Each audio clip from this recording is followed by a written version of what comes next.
Chapter 21, Toxicology. So, toxicology, here's your definition: the study of adverse effects of chemicals on living organisms. We're going to talk about people specifically here because we are EMTs for people, not for plants or other animals. A chemical or a poison is any substance that, when introduced, can damage the body or its structures. Now, any of your street drugs, any household products that can be in one way, shape, or form ingested, they are really, at the end of the day, just chemicals. Those chemicals are meant for certain purposes, say like cleaning products, or other purposes, say as in like, your fentanyl and your Dilaudid and your heroin. They're all just chemicals and they're meant to cause a reaction one way or the other. Some of them aren't meant to be put into a human being, but people do. All of those are actually, at the end of the day, poisons. Even something as simple as nicotine or caffeine or alcohol can be poisonous to the human body in sufficient quantities. And we'll get into some of that and the effects on the body and what we are likely to see in our patients with some of these toxicological emergencies. That's a fancy $10 word for someone has introduced something that shouldn't be there into their person. Some of the stuff there's plenty we can do about. Some of the stuff there's little to nothing we can do about. Other times we're on the phone with poison control because, believe it or not, there are people sitting in two of the really big, ritzy, important Boston hospitals by telephone waiting for you to call, and they can tell you anything and everything about poisonous substances that people choose to put into their human in a New York minute. Add to that, they'll tell you what to do. Add to that, they will call the hospital that you are transporting this patient to and tell them what this patient has ingested and what they should do for them. So if you are on scene with a toxic emergency and it's some sort of chemical that you don't know, street drugs are pretty straightforward. That's the easy part of this. But, drinking of bleach, eating Tide Pods, that was a big one. Yeah, that was a good idea. All of those things are going to cause damage to the body, and there are multiple resources that we can reach out to, either med control or poison control, to kind of pull us out of the weeds and tell us how to best treat this patient. But when all is said and done, if we can support the processes of maintaining an open airway, breathing and circulation, even if we don't know what it is, even if we don't know how to fix it, we can maintain this patient as a viable human. So going right back to your primary assessment and making sure that you are ensuring the things that you know that you can is going to be the big ticket item for patients that may be unresponsive from some sort of poisoning. We're going to talk a great deal about something called toxidromes. I sort of scratched the surface a little bit about how these substances act and react when they're in a person. And street drugs are one of the big calls we wind up on, whether it is for a stimulant, a depressant, or something in the middle. And we can make pretty dead-on generalizations based on patient presentation, so even as early as forming our general impression as to what this patient might have taken and what are the things that I can do to make this better.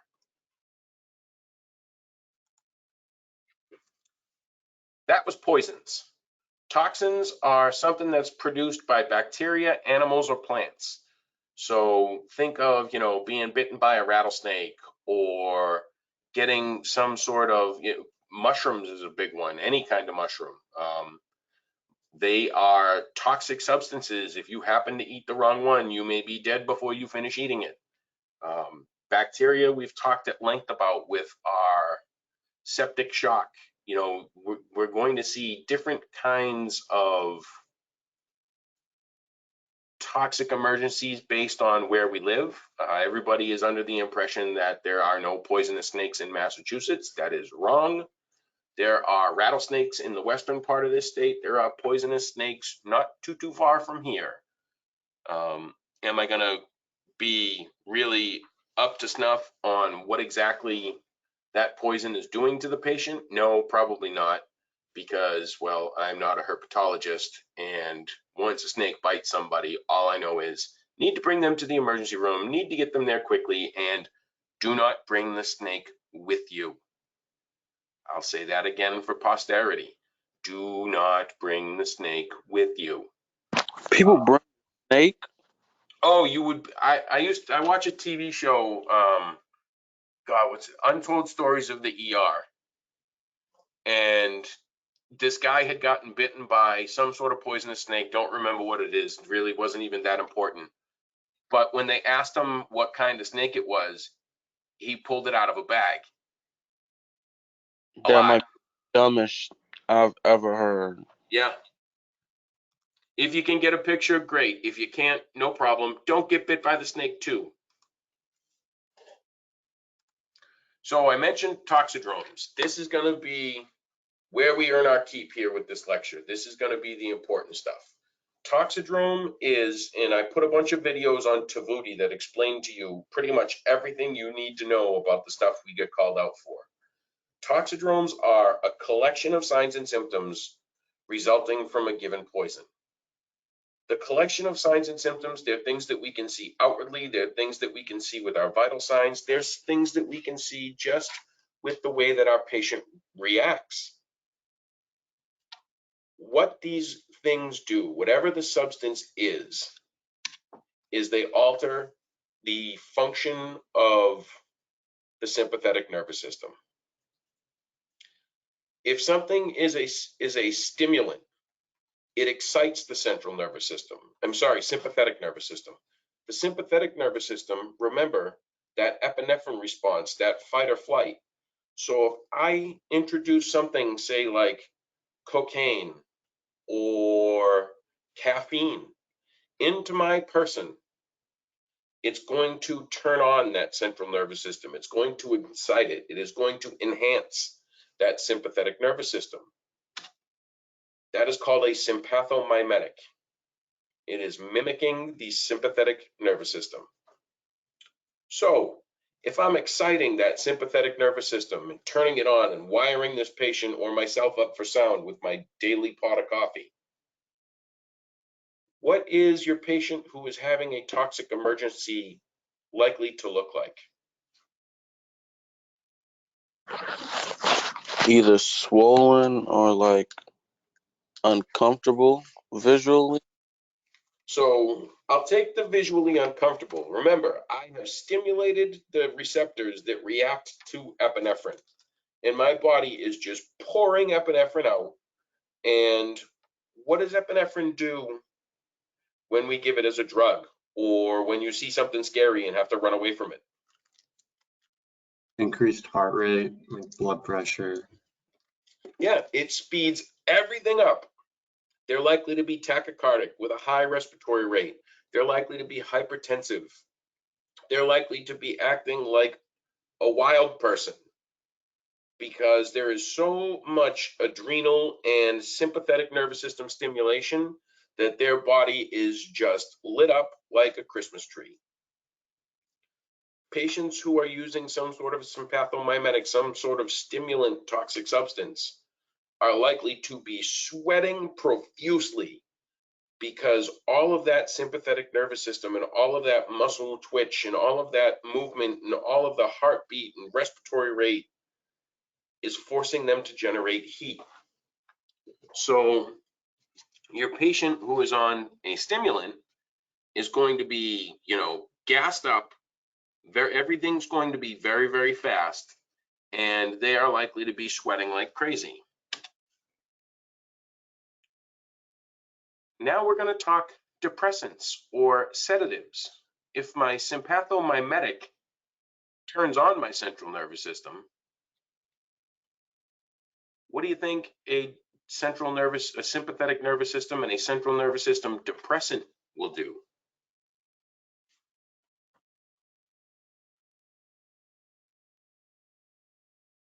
Slows everything else down.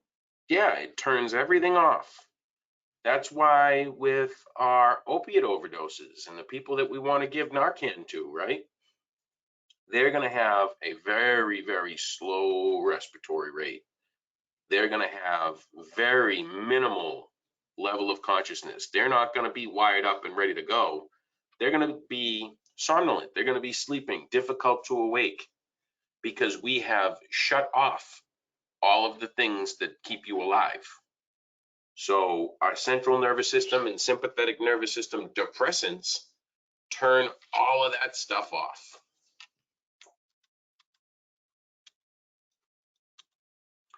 And the last couple of things we have to talk about, these aren't so much in the drug category as they are in the either accidental or on purpose kind of poisoning category. There is also, to go along with the sympathetic nervous system, there is a parasympathetic nervous system. Sympathetic is what we call the fight or flight. The parasympathetic nervous system is feed or breathe. This controls a lot of the involuntary body controls, things like your gastrointestinal system, things like just not by any stretch of the imagination less important, but more of our baser functions as human beings. We have things that can stimulate or enhance our parasympathetic nervous system. We have things that can diminish or turn off our sympathetic nervous system, either cholinergic or anticholinergic. And we'll get into sort of what those do and what those are a little bit deeper into this, because it's a little more confusing. So I don't want to give you just sort of the armchair view of it. But these are things like people who accidentally get poisoned by pest control, or like the Roundup commercial that we see on the TV all the time. Things like that in high doses can actually cause a pretty significant set of symptoms that we'll talk about. Or on the other side of it, chemical warfare, things like nerve agents and ricin and those kind of things will act on the parasympathetic nervous system as opposed to the sympathetic.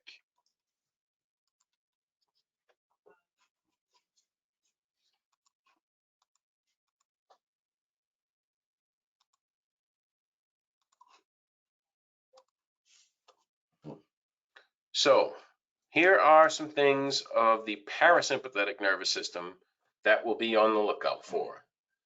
They're way more difficult to figure out as far as what might this patient have been exposed to, based solely on the fact that when we talk sympathetic and stimulant versus depressant, those are normally things that people have intentionally put into their body. Alcohol is a sympathetic or a central nervous system depressant.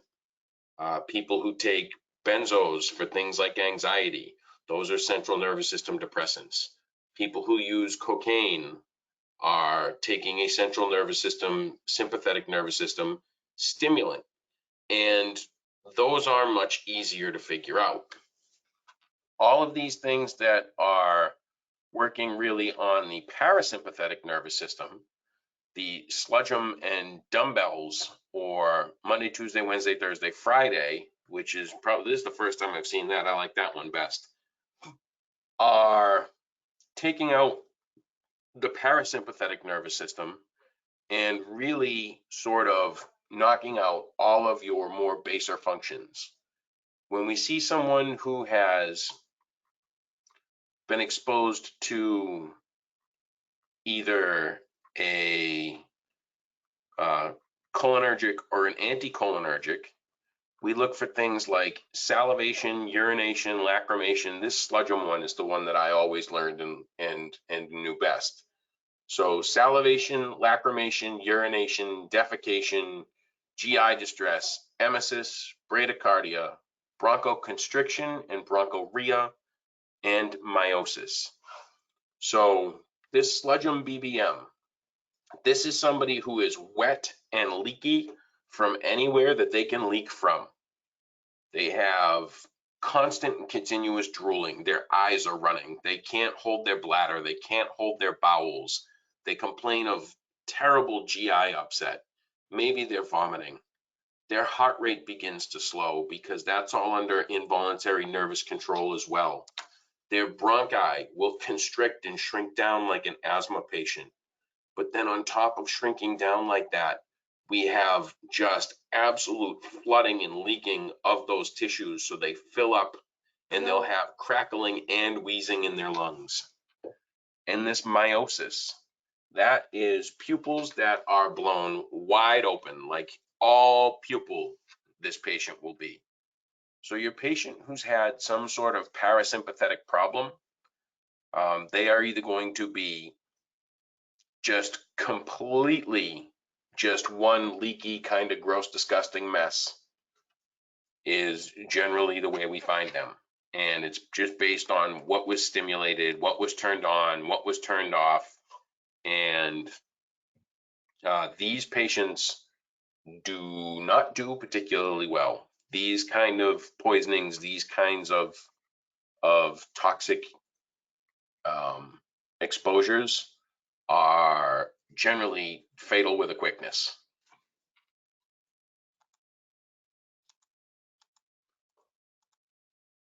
So here are the ways that toxins get into the body. Toxins can be inhaled, absorbed, ingested, or injected. Inhaled toxins can be anything from, the pollen that's floating around us, because, well, that is a toxic substance, to things like carbon monoxide from a fire, you name it, anything that can be aerosolized and breathed in can be a form of inhaled toxin. Absorption is a much slower, much more difficult route of administration. Absorption is going through the skin. The skin itself is your largest organ. It is the biggest barrier and protection that all the structures underneath have, and it is really good at keeping out things that aren't meant to be in. That is not to say that things cannot get through the barrier of the skin or through our mucosal membranes and into our bloodstream and causes all sorts of problems. Ingested, that's up next. Ingested is just what it sounds like. Someone ate some sort of toxic substance and it has now entered their bloodstream through the GI tract and is in there causing all sorts of trouble. Ingested is difficult for us for a couple of reasons. A lot of these things, when a patient puts them into their stomach, it's going to cause some nausea, some vomiting. So we start thinking about some airway compromise and some trouble there.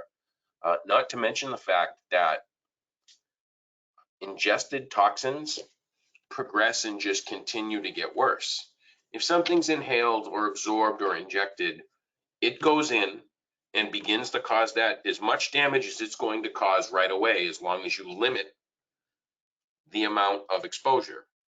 An ingested toxin, people eat and eat and eat and eat and eat, and whatever it is that they're eating gets down into their stomach and just sits there and stews in all of those stomach acids and just breaks down and keeps getting released and keeps getting released and keeps getting released. And your patient can go from, mildly sick to critically ill in the span of a short period of time.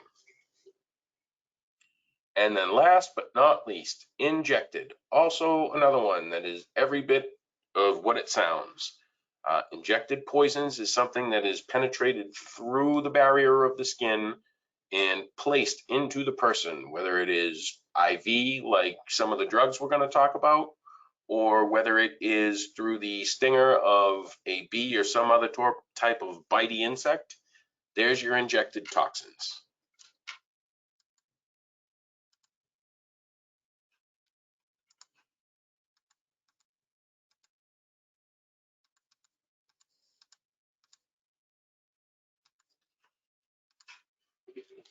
So this is going to be our bread and butter here, because the study of things like toxins and the study of things like medicines and drugs and all of that is a huge, ever-changing, far-reaching type of thing. We're not going to have to sit here and memorize the US pharmacopoeia. We don't have to know everything there is to know about every single drug, every single substance, every single everything that a person could put into their human. because not for nothing, every time you think you've heard it all, people start eating Tide Pods. So there it is. That was the new one for me. So this is probably something that would be good for you to take some sort of screenshot of or something like that. Take a picture of it. Let me get something to scribble on, and I'll try to remember to send you guys this. This is chapter 21, number 14. All right. So here we go. Opioids. We have already talked about these being a central nervous system depressant. There is an error on this page that I am going to fix right now.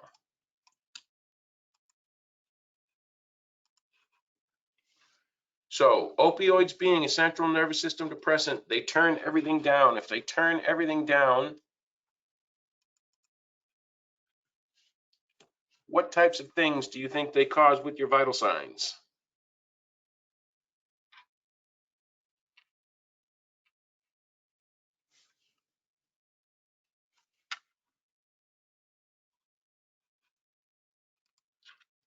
Anybody? Anybody at all? I missed your question. Can you repeat that? Opioids. We've talked about them being a central nervous system depressant. If it is a depressant, what kinds of things are you going to find with this patient's vitals? Up, down, normal? Down. Down, exactly. Oh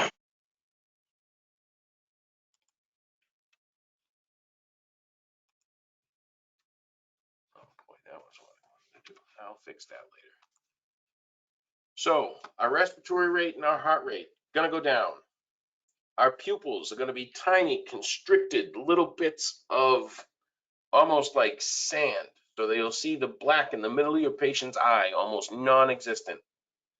Their skin, depending, is likely to be normal for now. The sicker that they get, the more pale, cool, and diaphoretic they will become. And their mental status is also going to be depressed. What do you think of when you think of a depressed mental status?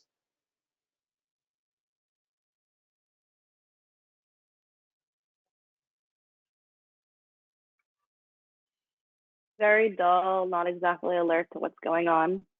Yeah, perfect. Dull, not alert to what's going on. How about just sleepy? This patient is going to be difficult to keep awake. Mental status and respiratory rate are like the two big problems with an opioid related overdose. They are just turned down to the point where the lights are out, and what actually kills them is respiratory failure, respiratory arrest. You know, your body wants to breathe somewhere between 12 and 20 times a minute. Breathing 4 times a minute just isn't going to cut the mustard. When we get into our cholinergics, so this is another one of those parasympathetic nervous system, we are going to have a decreased heart rate. We are again going to have constricted pupils. This patient is going to be our sweaty, drippy, soggy mess, and they are going to have some changes in their mental status. They're going to have maybe unresponsive, some confusion. They're going to even be susceptible to having seizures because the parasympathetic nervous system is what controls all of the things that keep us alive and functional as a human being. Our anticholinergic, on the other hand, is going to be someone who has a rapid heart rate, increased blood pressure, high temperature, big, huge, blown out pupils, going to be dry as a bone, likely to be confused, hallucinating, seizing. So anticholinergic, the rule of thumb for that used to be, anybody out there familiar with Alice in Wonderland and the Mad Hatter? No Disney fans out there. Okay, fine. Negative. Guess it's just me. Dry as a bone and mad as a hatter is going to be our anticholinergic. And our cholinergic patient is that kind of soupy, just soggy, disgusting, gross mess.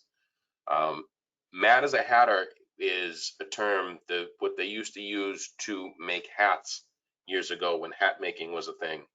Was a chemical that poisoned people and made them absolutely just as crazy could be. And it was an anticholinergic. So mad as a hatter and dry as a bone is going to be your anticholinergic. And just think of drippy, soggy, wet, disgusting mess for cholinergic. From there, we'll talk sedative hypnotics. Sedative hypnotics, things like propofol, even some of your benzo meds fall into this category. One of the meds that they use when they're going to do something particularly painful to a patient that the patient's not going to want to remember is a benzo called Versed. It's injectable, they give it IV, and it is like forget me juice. So as soon as they give that, they can do whatever they want to the patient. The patient will scream, they are awake. It is like conscious dental sedation. You know, they rip your wisdom teeth out with just a little bit of Versed under conscious sedation. They do all sorts of root canals and gross, horrible, awful things just by depressing your mental status. They sort of cross the wires and get you to forget the things that are happening to you, and you are fully awake. And then our hallucinogens, that's not going to be as much of a response to our central nervous system or our parasympathetic nervous system. They act really solely on changing the way that the brain perceives things. So let's talk drugs here for a minute.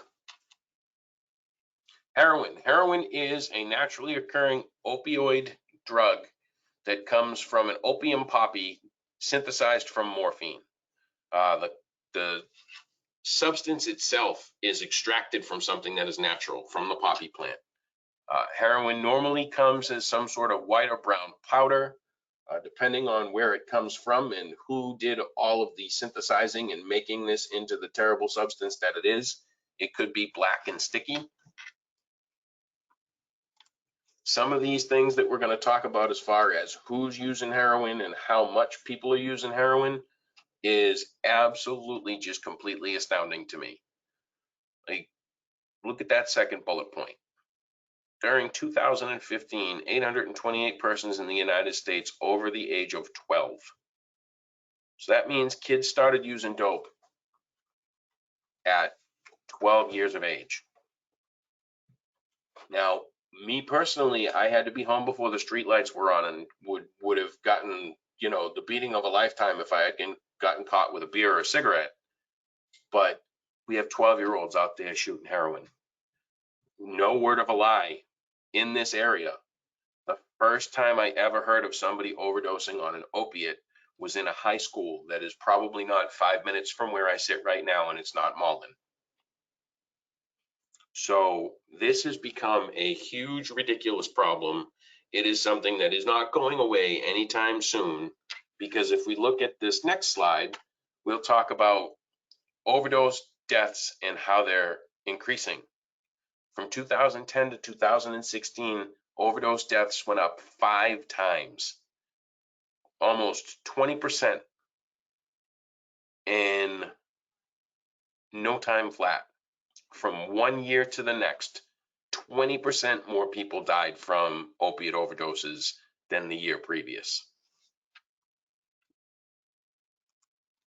It is something that we get called out for all the time. It is something that is going to be in our best interest to get very familiar with what we're going to see and how we're going to fix it. But let's talk about how it gets in the first place. Heroin can be used pretty much any way you can think of. Injected, snorted, smoked, doesn't matter. It binds to all of those endorphin receptors and really magnifies not only pain management, but also sort of the effects of happy and sad. Injected, we're talking 7 to 8 seconds for onset. It is going to start working almost immediately, and the intensity is crazy. I once talked to a person who was an IV drug user who said the day that he first shot up was the best, worst day of his life, because it was a high that he continued to chase forever because of the intensity, but it was all steadily downhill from there. Most IV drug users don't start out jamming a needle in their arm.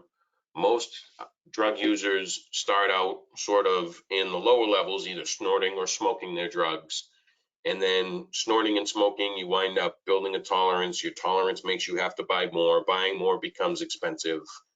And getting more bang for your buck by going on a needle is generally the progression. Heroin is converted back into morphine and is attracted to the opioid receptors in your brain, and it is off and running from there. Opioid receptors in the brainstem are really what this acts on most negatively for our patient. The brainstem controls all the critical automatic processes to maintain this person as a human being. It's what controls that smooth muscle around all of our vasculature. It's what keeps this patient awake. It's what keeps this patient breathing. And when that opiate in a high dose winds up binding to those receptors and starts to turn them off, our patient gets turned off as well. Their vasculature dilates because they relax. All that smooth muscle just goes limp. They start to lose their level of consciousness. They will start to be altered and difficult to awake. That's why you see them sometimes, begin to sort of nod off in between words. Their respiratory rate, their respiratory effort all takes a nosedive. And the next thing you know, this patient is now unresponsive in front of you with next to no blood pressure, breathing 4 times a minute. What do you do?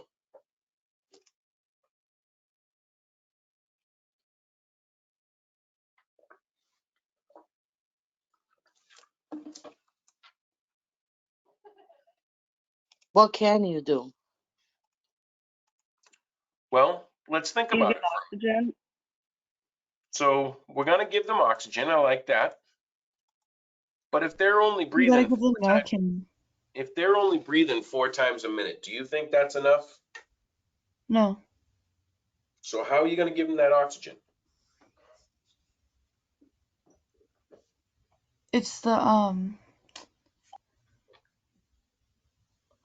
CPAP? Non-rebreather, 15 mLs? So if I put a non-rebreather on them, am I affecting their respiratory rate at all? No, you Or don't want to use a they're still gonna breathe BVM. that- They're still going to breathe that same 4 times a minute, right? yeah. So I put a non-rebreather on them. They're still breathing 4 times a minute. And we've already said that 4 times a minute isn't going to cut the mustard.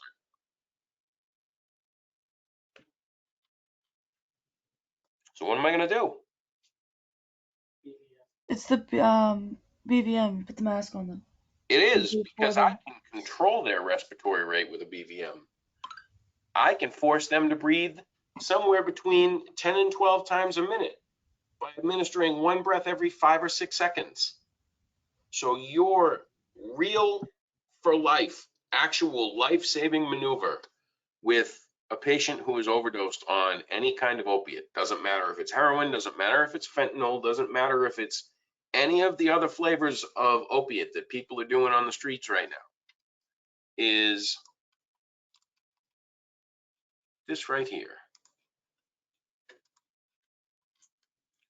We're going to maintain an open airway, because without an open airway, no air goes in and out.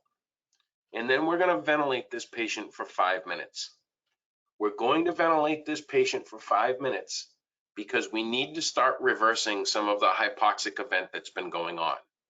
Because my patient has been breathing, inadequately maybe 4 times a minute, maybe less, for God knows how long. So ventilating them for that 5 minutes oftentimes is enough to bring them around a little bit. We're going to monitor their heart rate to make sure that they don't go into full-blown cardiac arrest, because opiate overdose is a cause for cardiac arrest. If they go into cardiac arrest, very simple. We click right into cardiac arrest management. We start compressions. We get the defib on. We go right back into compressions. When the defib's analyzing, we let it do its thing. And in the meantime, when we're getting ready to give those breaths, what do you think we add to our little box of tricks?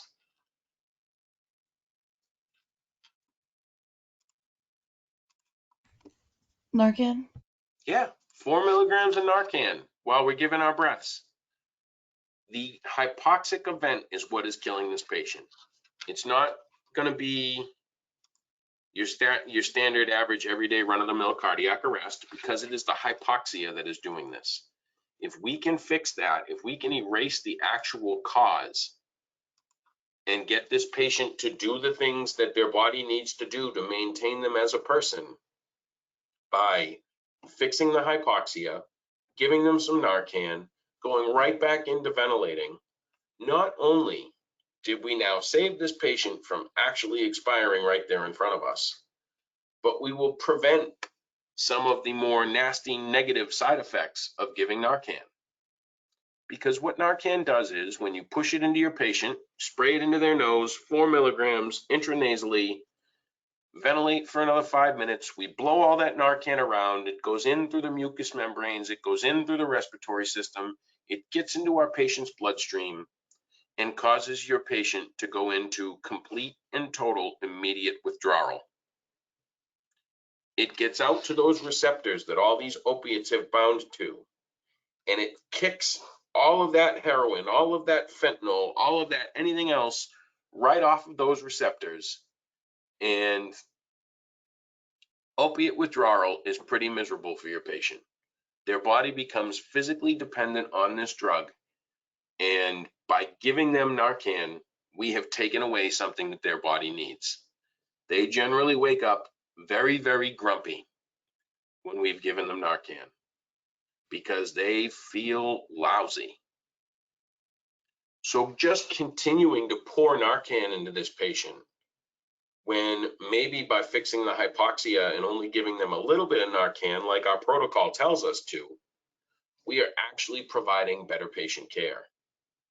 Sending them into complete withdrawal is likely to turn them into a vomit fountain who is angry and wants to fight with everyone.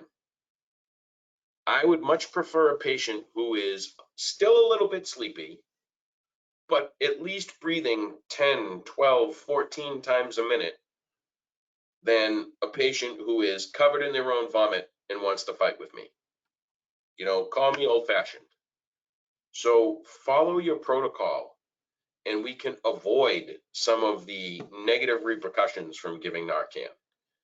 Ventilate for the 5 minutes, give your 4 milligram dose of Narcan, and then go right back to ventilating. If after 5 more minutes of ventilating, your patient isn't breathing enough on their own or is still very much asleep, go ahead and give the second dose like the protocol says to. But generally, when we show up, there's empty Narcan boxes all over the place, because you can walk into a CVS and get this. You can actually, in some defibrillator cases, in public spaces, they have boxes of 4 milligram Narcans to give people, because this has become a big, far-reaching deal. So if someone has already given this patient 4, 8, 12, 16, 20 or more milligrams of Narcan, our protocol is to give 2. So we're supposed to give 2 4 milligram administrations of Narcan. If those 2 don't work, is 32 going to work?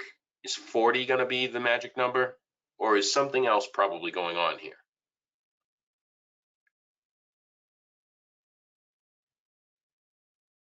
Maybe something else. Maybe and probably something else. So instead of just continuing to pour medication into this patient, probably just go right back to this and transport that patient, because clearly the Narcan's not helping.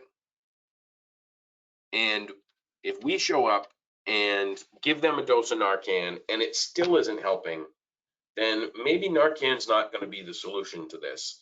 And maybe it's time to transport this patient and reassess what's going on and bring them to the emergency room where they can figure this all out. Because we don't have the ability to diagnose everything in the field. We've given our dose of Narcan, we ventilated for 5 more minutes, it's still not working. Giving 2, 3, 4, 5, 6, 8 more boxes of Narcan, probably not going to be helpful.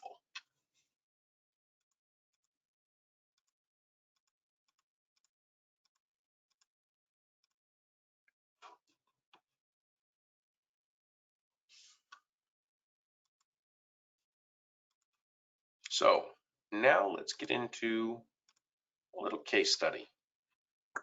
Here we go. We get called to Logan. We have a 28-year-old male patient presenting to us in police custody complaining of chest pain. He has no prior history of any cardiac diseases. Was arrested at a local international airport for combative behavior while standing in line near security. There's your scene size up. We have on our PPE, the scene is safe, it's under control. Here's my general impression of this patient. We find a patient very agitated, clutching his chest. Now let's take a look at our vital signs. Pulse is 140, blood pressure is 220 over 130, respiratory rate is 28. He's very, very hot. 103.2 is a rocking fever for an adult. I'll tell you that his pupil size is obscene. 7 millimeters is huge compared to what your pupils are supposed to look like. And his lungs are clear to auscultation. What does this sound like? What does this not sound like so far? Well, it kind of sounds like an overdose, if I'm not mistaken. All right, but which version? Does this sound like the opiate patient we just talked about? No, it sounds like the opposite. Yeah, because it's probably going to work out to be the opposite. Remember, our opiate patient, Jessica, you got it right in the chat room there as well. Our opiate patient is generally going to be sleepy and slow. Isn't it an anticoagulant? Say that once more. The I can't say it. Coagulant. Cholinergic. Yeah, cholinergic. So yeah, there we go. We're working through our list of differentials. Could be an anticholinergic, could be a stimulant. But Linny, let me ask you a question. Does it still look like an anticholinergic when I get down to lung sounds and tell you that they're clear in all fields? No. All right. We'll proceed through our assessment of this patient. Moving on. We have an abdomen that's distended with diffuse tenderness and hyperactive, which means really, really fast bowel sounds. So diffuse tenderness. We did the abdominal lecture last week. And what does diffuse tenderness point you towards?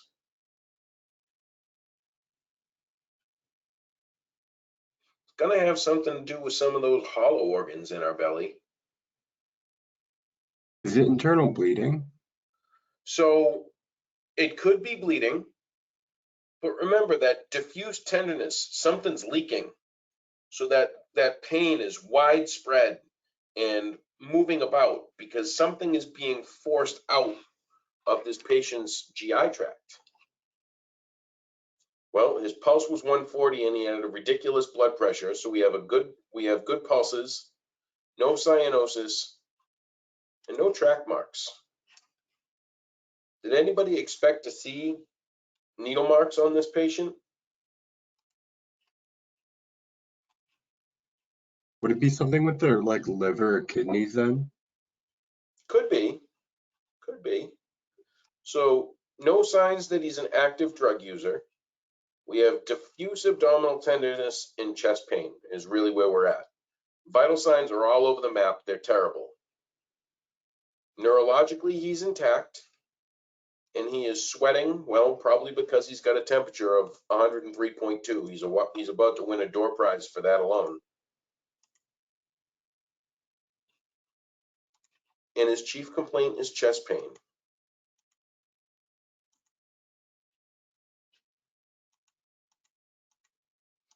And I'm fast forwarding a little bit to show you what is going on with this person. So keep in mind our diffuse abdominal pain, right? This is what was inside.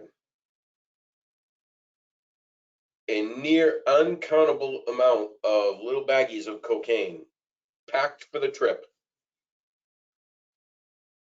And this is one of the ways that all this crap gets into the country. One of those baggies broke and was leaching out inside this patient's GI tract until eventually it got to be way, way too much inside of our patient's bloodstream. And from there, we started seeing all of our associated signs and symptoms. That is your typical sympathomimetic or stimulant patient. They are crawling out of their skin. They are profoundly tachycardic. They are hypertensive, high respiratory rate. They have a temp. Neurologically, they're probably intact, but it's difficult to get them to just stop it and listen to me for a minute. So they are having a difficult time because their brain is just popping off all over the place. And realistically, this patient is someone who is, based on the amount of cocaine in their system, capable of, at a moment's notice, actually being a threat without you ever even noticing it. Cocaine is a drug that can be used in just about any way, shape, or form. It can be smoked, it can be snorted, it can be turned into rock, and you can have someone who's smoking crack cocaine. You can have someone who's injecting cocaine. You can have someone who, got bored on a Tuesday and decided they were going to shoot heroin and cocaine together and let them just go inside of them and battle it out. Cocaine is a very potent stimulant. It has a very short shelf life inside of our patient for the most part. So that's what leads to people doing more and more and more and more and more and more and more, because it wears off quickly. The addictive nature of cocaine is more a mental addiction than it is a physical addiction. Not like alcohol and heroin, which actually form a real physical dependency. Cocaine is more of a mental dependency. Your brain feels like it needs it.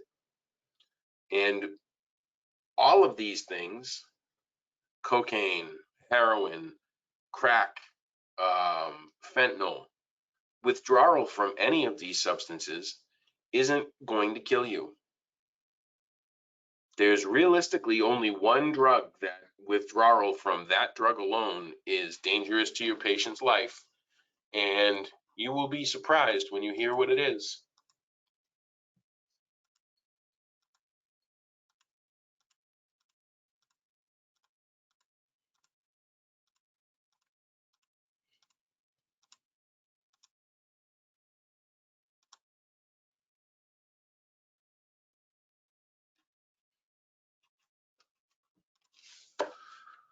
So prescription drugs are really the new craze.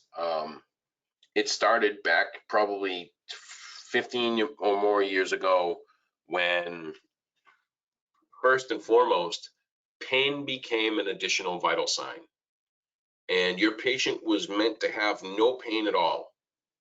So doctors were prescribing medications for pain management that were absolutely absurd. You were never meant to walk into an emergency room and walk out with a prescription for OxyContin 80 milligram. That was meant to be prescribed to cancer patients who were terminal, who became addicted to it for a reason It was meant to be addictive, and the drug companies knew it. The same thing goes for these benzos. These benzos, your body develops a chemical dependency on it, and they're used to treat actual conditions. They are used for things like anxiety. They are more, though, meant for short-term management of anxiety. It sedates the central nervous system, reduces is what I meant to say. I combined those two things. The central nervous system. It turns things down, but only turns things down a little bit. It causes muscle relaxation. It really lowers anxiety. These are generally oral or injected. I have heard of people smoking these. These are things like Klonopin and Xanax, Ativan, you name it. And they are meant for the short-term management of anxiety type things. When taken in large doses by people who aren't taking this for the short-term management of their anxiety, this is a high that is just like, it turns people in, like, their brains into mush. I personally witnessed someone once upon a time who the police had kicked in his front door, and he was in the bathroom eating 2 milligram Xanax, like 20 at a time, because he didn't want to get caught with them. And he was 3 days later about as smushed as a person could be. You know, it's the sedation portion of it that a lot of people who abuse benzos are looking for. And all the name brands and all the different classes of them is really not important. Anything that ends in EPINE is generally going to be in that drug family, and all of those drugs act exactly the same. Doesn't matter if it's cocaine, doesn't matter if it's heroin. Anything that is in an opiate category is going to act like all the other opiates. Anything that is in a stimulant category is going to act like all the stimulants. And since this is a depressant, our patient's going to be altered. They're going to have some slurred speech. They are likely to have some respiratory depression. Their heart's going to beat very, very weirdly at times because of the amount of sedative medicine that's in them. And depending on how much they have taken, it could lead to coma and death. Do we have anything that can fix this?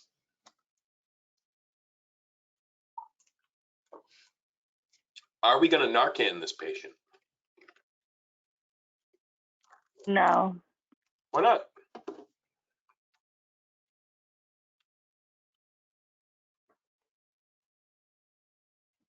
Don't you use Narcan more when all the vitals are elevated? Or no? Actually, I think you can Narcan them. So Narcan is indicated for strictly an opiate overdose. One of the things that we'll see that's different with this patient versus a opiate overdose is the pupils. Our benzo patient, and I'll tell you guys the quick down and dirty way to figure this all out in just a second. Your benzo patient could present as altered, could have some respiratory depression, but their pupils are also going to be humongous. They are going to be somebody who has those big, big, big, big pupils when you shine your pen light in it. Our treatment for this patient is going to be airway, breathing, circulation. We're going to oxygenate, we're going to ventilate, as the case may be. If they're breathing enough on their own, 15 liters non-rebreather mask, because sooner or later, oxygenation will become the problem. If they're not breathing enough on their own, BVM it is. But we don't give Narcan. And here's how we figure out who gets Narcan, who doesn't get Narcan. Your benzo or sedative hypnotic patient is going to have a lot of the same signs and symptoms. They're going to be somnolent. They're going to be difficult to wake up. They're not going to be maintaining their own airway. They may have some respiratory depression, but their pupils are going to be big. When we look at an opiate overdose patient, we're looking for three things specifically. It's called the opiate triad. It's a depressed mental status, a depressed respiratory rate, and what else do you think?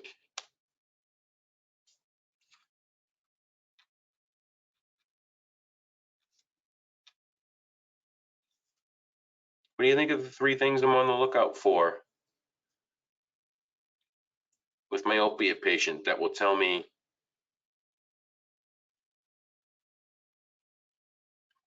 the difference between an opiate and a benzo overdose? It's all in the eyes.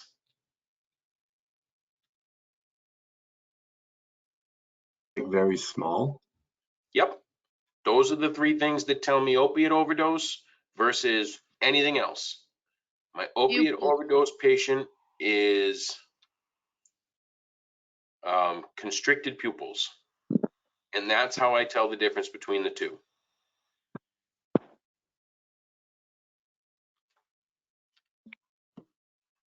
So sorry, it was depressed mental status, constricted pupils, and what was the other one? Depressed respiratory rate.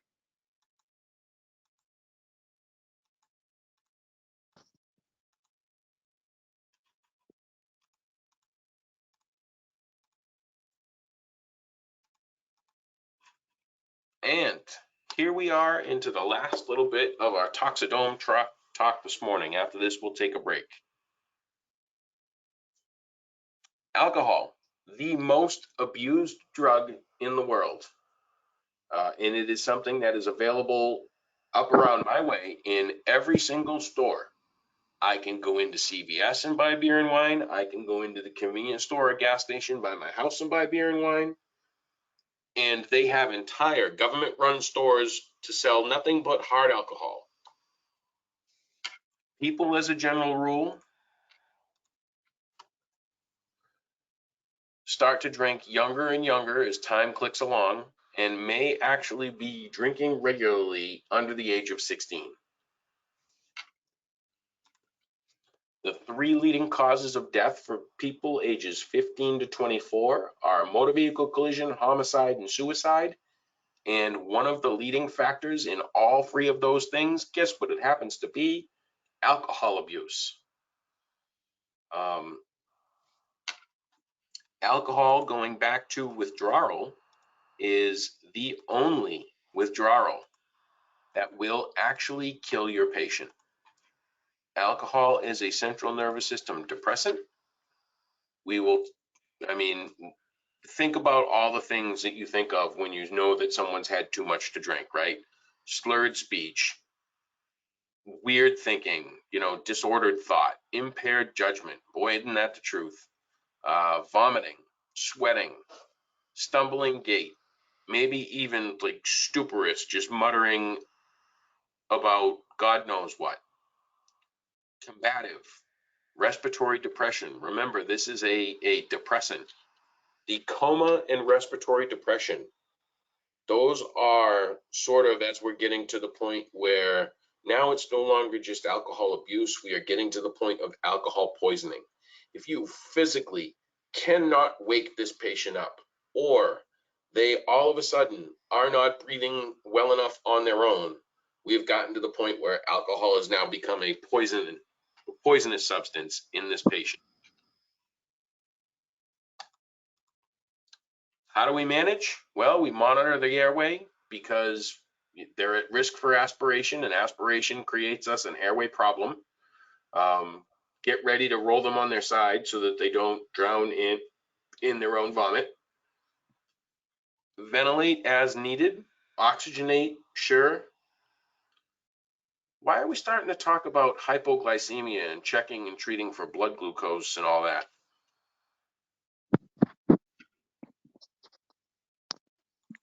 Because there's a lot of sugar in alcohol. Well, there's a lot of sugar in alcohol for sure. And let's talk about, though, some of our causes and some of our signs and symptoms of altered mental status that we talked about last week. Alcohol is one of them, right? Yeah. But so isn't trauma and hypoglycemia and stroke and seizure. So this is where we drive home the point that any of these patients are going to qualify as having an altered mental status. So until we check all the boxes and check all of the things that we know we can look at, we have no business ever just saying, oh, this is just a behavioral, this is just drugs, this is just alcohol. Because if you don't look, you don't know. So check every single altered patient's blood sugar, and it may never pay off, but at least it means you didn't miss it. At least it doesn't mean that you get to the emergency room with someone who you said, they just drunk, throw them in the ambulance, let's get out of here, it's almost shift change, I want to get lunch, whatever. And then you roll through the doors of the emergency room, and the emergency room takes this patient's blood sugar, and their blood sugar is 32.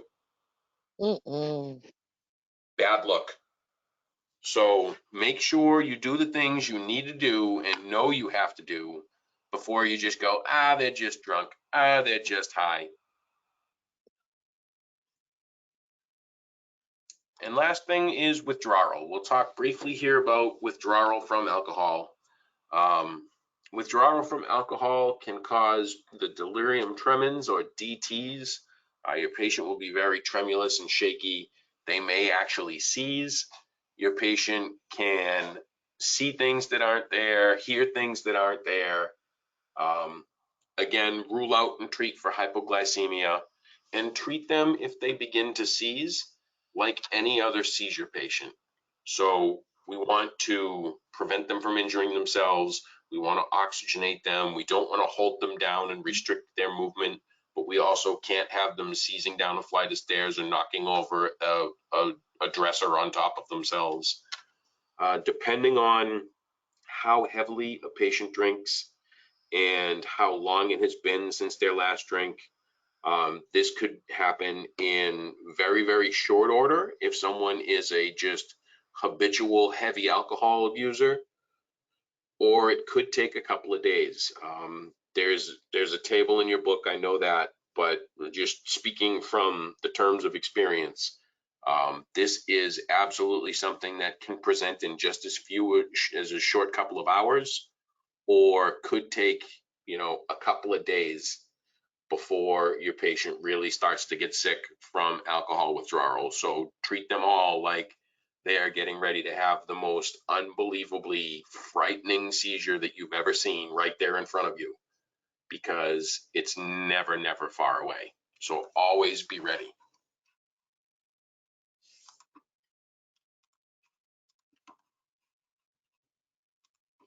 All right, that was Toxicology 101. Anybody with questions, comments, or concerns?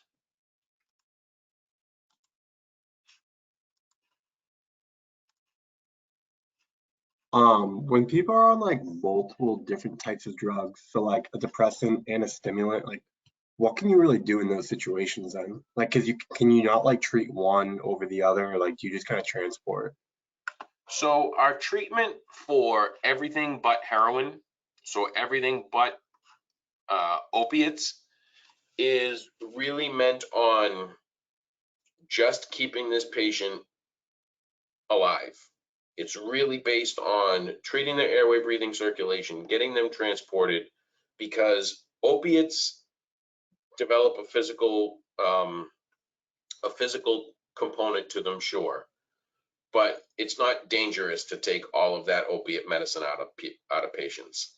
Benzos, they develop a physical component, absolutely, and as much as it won't necessarily kill your patient to administer some sort of medicine that can reverse all of that, if they've abused for long enough, your patient actually can have things like seizures and some pretty significant brain type anomalies if you remove all of that benzo medication from someone. The same thing goes for alcohol. So we really just treat what we know is going to get this patient to the emergency room alive, and from there, it's not our problem. As long as we drop them off with an intact airway, breathing as best they can, or us breathing for them, and they are still circulating blood round and round, the treatment is all supportive. Opiates are the only thing that we actually have a medicine for and like a real prescribed treatment for. I have a question. Shoot. What category would we consider the drug, like the Molly, the ecstasy, MDA, whatever? So those are all like party drugs, club drugs. They're all synthetics. Well, would And they be under benzos or? so they're more, they're sometimes a little from column A, a little from column B. Because they are so synthetic and just a mishmash of God knows what, Mm-hmm. they can produce all sorts of reactions inside your patient. Happy 1 minute, trying to gouge your eyes out the next. I mean, let's flash back a couple of years when bath salts became a thing and people were eating other people's faces in South Florida. Isn't that like meth? Well, meth is a stimulant. Meth, Okay. yeah. Does it make people act very, very strangely? Sure does. But bath salts is almost very chemically similar to methamphetamine, and it also added a little component of just making people do the most outrageous things in the world. Oh wow. Okay. So those synthetics sometimes can be categorized real easy, and other times it's just like, well, this patient could be on anything. Okay. Thank you. Sure. All right, we're gonna take a break. We got through the first one. Next, we'll talk hot and cold emergencies and the environment. So I'm going to put the timer up. We'll take 15. And when we come back, we will get to getting on.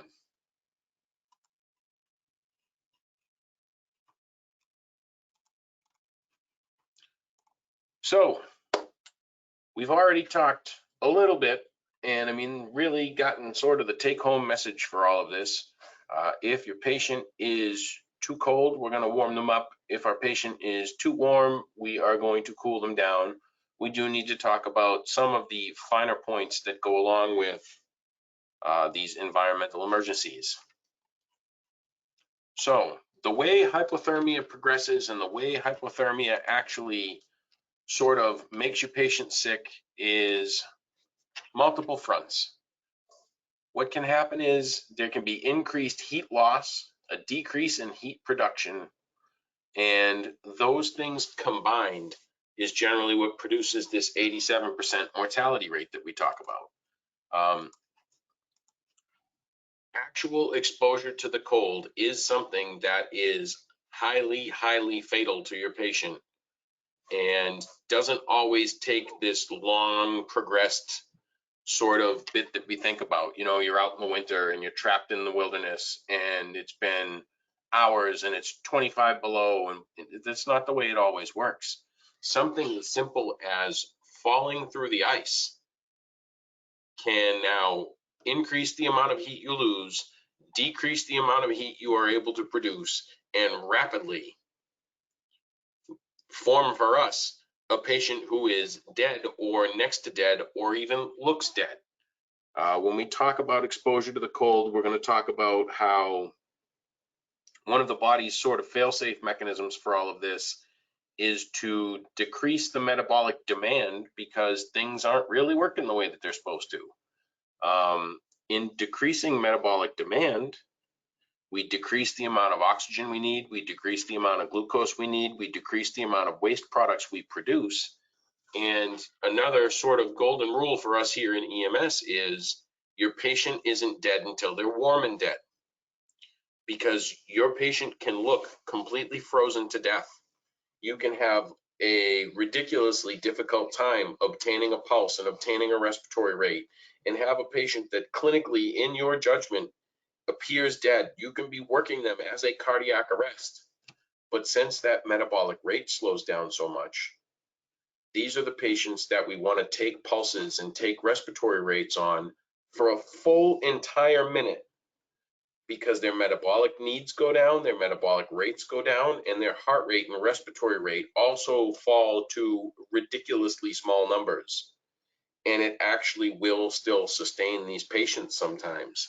So until they get warmed up, and have no heart rate and have no pulse, we will pretty much exhaust all efforts to get this patient to the emergency room and let them start warming them up and deal with the problems that that causes. There's a bunch of predisposing things that will make a patient either more or less susceptible to the cold. First, we'll talk about the ambient temperature. Depending on sort of what you are exposed to, the ambient temperature could still be really high. Ambient temperature is just speaking about the temperature of the air around us. If you are in water that is below 98.6 degrees, you are going to lose body heat. And for the most part, our body is able to overcome things like that, or we get out of the water when we start feeling cold. But people that are trapped in water, say from, shipwrecks or anything that you can imagine, just constantly being wet is going to constantly make you cold. The other part that sort of plays into this is the wind. The wind is actually going to blow your body heat away from you.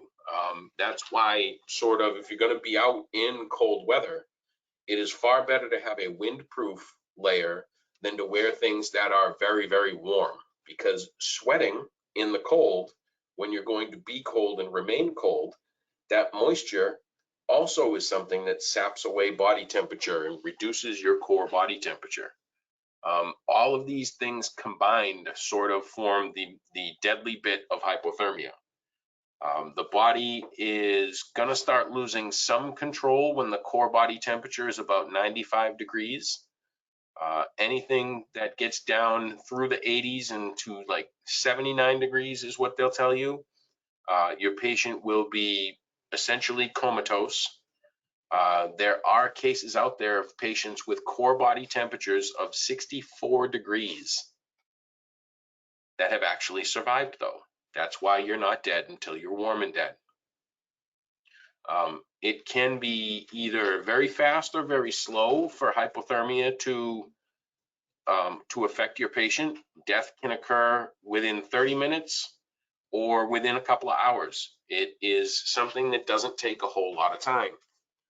Age and medical condition play a huge role in how well your patient will do. Think of very, very young children or very, very old geriatric patients. They don't have sort of the same protective layers that we do. They don't have the same buildup of muscle tissue and subcutaneous tissue to insulate and keep us warm. And that's going to help hypothermia kill them. Different medical conditions and different medications that your patient might be taking. Things like blood thinners, so Coumadin or heparin, they are going to thin out your patient's blood and make them more susceptible to the cold. Alcohol, drugs, and other poisons will also sort of act in a blood thinning notion, or if we're talking drugs, if your patient is vasodilated, like with our opiate overdose patient, all of that blood is getting stuck out at the periphery. They don't have enough pressure to pump it round and round, and that blood is actually closer to what is cold. So all of these things are at play. How long your patient has been exposed to the cold, what they were wearing. If your patient is properly outfitted for weather that is 25 degrees below zero, they will not have all of the same problems that someone who goes out in 25 degrees below zero in shorts and a t-shirt and gets locked out of their house going to get the mail. And activity level. Activity level, sweating in the cold is like one of the worst things that you could ever do for yourself, because then we add decreased ambient temperature, wind chill, moisture, and it's just a negative spiral and rapidly gets out of control. The stages of hypothermia are also pretty straightforward. Stage 1, our body does what it's supposed to do. We get cold and we start to shiver. Our body is trying to generate heat and trying to tell us, hey, it's cold out here, go inside. So that stage 1 is the body doing what it can to raise itself up to a normal temperature to provide for you the ability to go inside and begin to warm up. Once the patient's body temperature falls below 90 degrees Fahrenheit, shivering is no longer an option. Shivering is no longer going to happen, and your patient is just going to continue to now decrease in core body temperature. This stage 2, the apathy and decreased muscle function, the first thing that you lose is fine motor control. One of the sort of armchair things you can do to check yourself for hypothermia or your patient for hypothermia is have them try and touch their pinky to their thumb. And if they can accomplish that, you are probably sort of still in stage 1 hypothermia, and you're going to have a much easier time dealing with this patient. If your patient loses the ability to control their fine motor skills, we've reached stage 2 of hypothermia. As that progresses, gross motor function starts to go away. Your patient becomes apathetic. They no longer care that they're cold. That no longer bothers them. And apathy starts to move towards our decreased level of consciousness, our decreased level of responsiveness, and stage 3 of hypothermia. Stage 3, your patient will get sort of that 1,000-yard stare. They're glassed over eyes. They will look completely and totally unresponsive. Their extremities, especially if the skin is exposed, may appear or possibly feel frozen. Towards the end of stage 3, we start to see heart rate begin to slow, respiratory rate begin to slow, and their blood pressure begin to go down. And then after stage 4, which is pretty much the end of the line, we get to death. At stage 5, your patient is no longer thermoregulating themselves. Their body has completely lost the battle. All of the failure mechanisms built into this whole system is no longer functioning and no longer actually even involved. Heart rate is stopped, respiratory rate is stopped, and your patient is in cardiac arrest. It's a far, far easier thing to do to recognize and fix these problems before they progress to the more difficult and the more deadly for the patient than to already find a patient who's nearly frozen, has a slow pulse, has a slow respiratory rate. The problem is, oftentimes people don't realize that they have had this level of exposure until it's too late.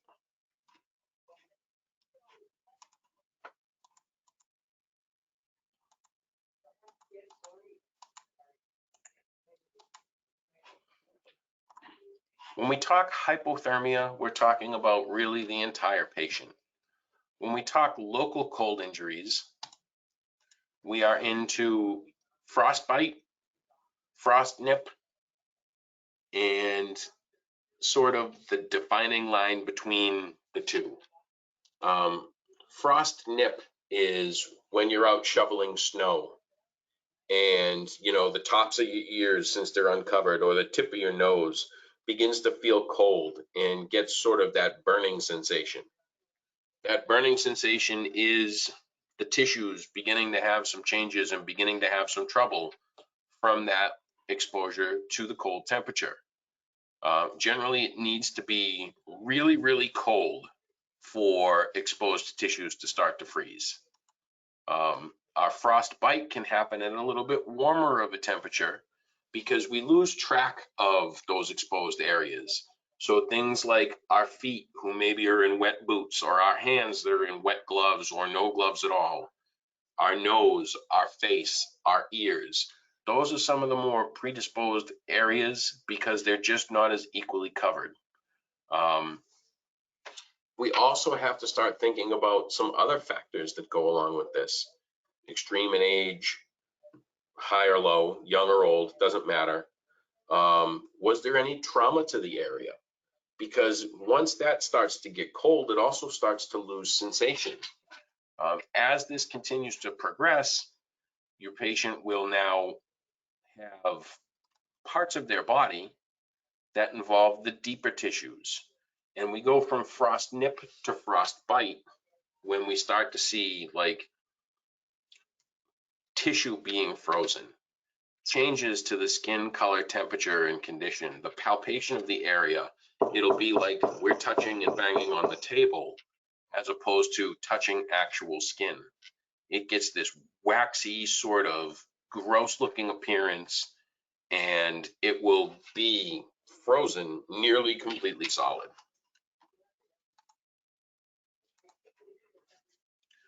As with all things, scene safety first. If this weather is too cold for your patient, who else might it be too cold for?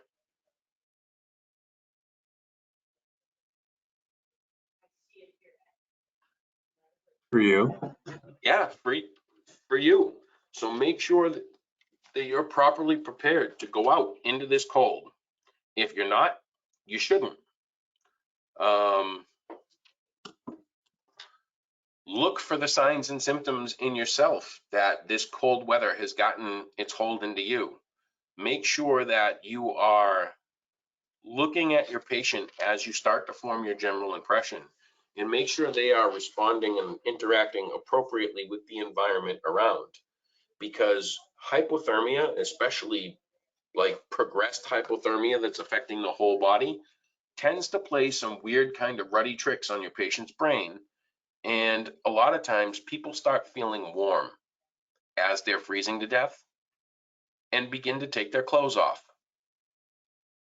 They start to get a warm sensation over them, and it's normally, I've seen cases where your patient looks like they have fallen asleep outside because freezing to death just slows everything down to the point where it looks like your patient just fell asleep, and they are half clothed at best because towards the end of their hypothermic event, they have shed all their clothing and just kind of waited for it to happen. Your general impression, that's what we were just talking about. Make sure the things that we can check, we're checking. Ensure that your patient has an open, clear, and secure airway. If not, provide one for them. Assessing their breathing and circulation may be very, very difficult depending on how frozen this patient happens to be. And the one thing you need to make sure you are very careful of is if someone is frozen to the point where they are unresponsive, their heart muscle is very, very cranky. And you need to handle these patients very gently. Something as simple as bumping them into the stretcher when you put them on, or bumping the stretcher into the truck when you put them into the ambulance, can actually cause them to go into VFib cardiac arrest because their heart's not having a good time with all this. So handle them very, very gently.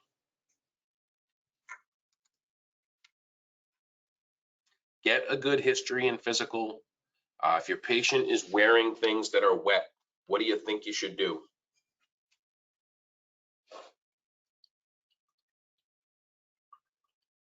Remove their clothing and like cover them with blankets that are dry. Yeah, get those wet clothes off. You know, do the things that make sense. This is one of those lectures where we talk about doing the things that make the most sense.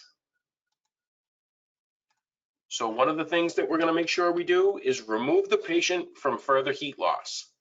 So we're going to warm this patient up. We're going to handle them gently. We're going to give them oxygen. If they're in cardiac arrest, we're going to use the AED. And if they're alert and conscious and talking to us, we will actively rewarm them. And what do you think it means when we say actively rewarm?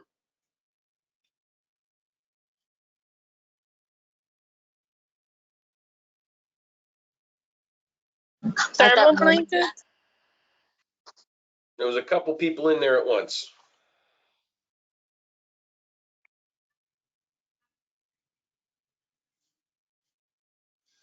So when I tell you we're going to actively rewarm something, what are we actually doing?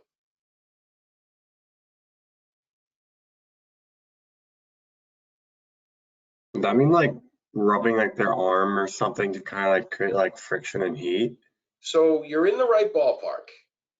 We don't want to do that because if these tissues are even a little bit frozen and they have all these ice crystals and they're not really doing too particularly great, rubbing them is likely to cause a lot of friction and a lot of tissue and cell destruction. Don't you use like a thermal blanket or something? I like it. So we'll go thermal blanket if we have one, or we have hot packs in the ambulance, so heat packs underneath their armpits and down into their groins, because those are the closest places where very, very large arteries actually come towards the surface. So we pack them with these heat packs. A couple of the other things we can do is we all in the ambulances have those like tin space blankets. So wrap them up like a baked potato and then cover them in blankets and have the heat in the ambulance set to roast. We are both actively and passively rewarming them at that point, and we are preventing them from further heat loss. The other thing you should do is cut all of this patient's clothes off. The minute you decide that you're going to rewarm them, they wind up naked in your ambulance. Because clothing, especially bundled up clothing, will hide things like moisture, will hide pockets of cold air. And the minute we decide we're going to warm this patient up, they can no longer get cold again. Because we're causing all sort of physiological problems if we let them get cold again. So if you are out rescuing somebody from the ice, you don't warm them up right there. You leave them cold for the few minutes that it's going to take to get to the ambulance. Because if they're going to get cold again, you're going to cause all sorts of physiological problems. So keep them warm if you're going to warm them up. Always make them dry and get their clothes off and wrap them up and keep them as warm as you can. Conscious and alert patients get heat packs and active rewarming. Unresponsive patients get just the passive rewarming of the blankets and the space blanket and the warmth of the truck. Why wouldn't I want you to put heat packs on someone who is unresponsive?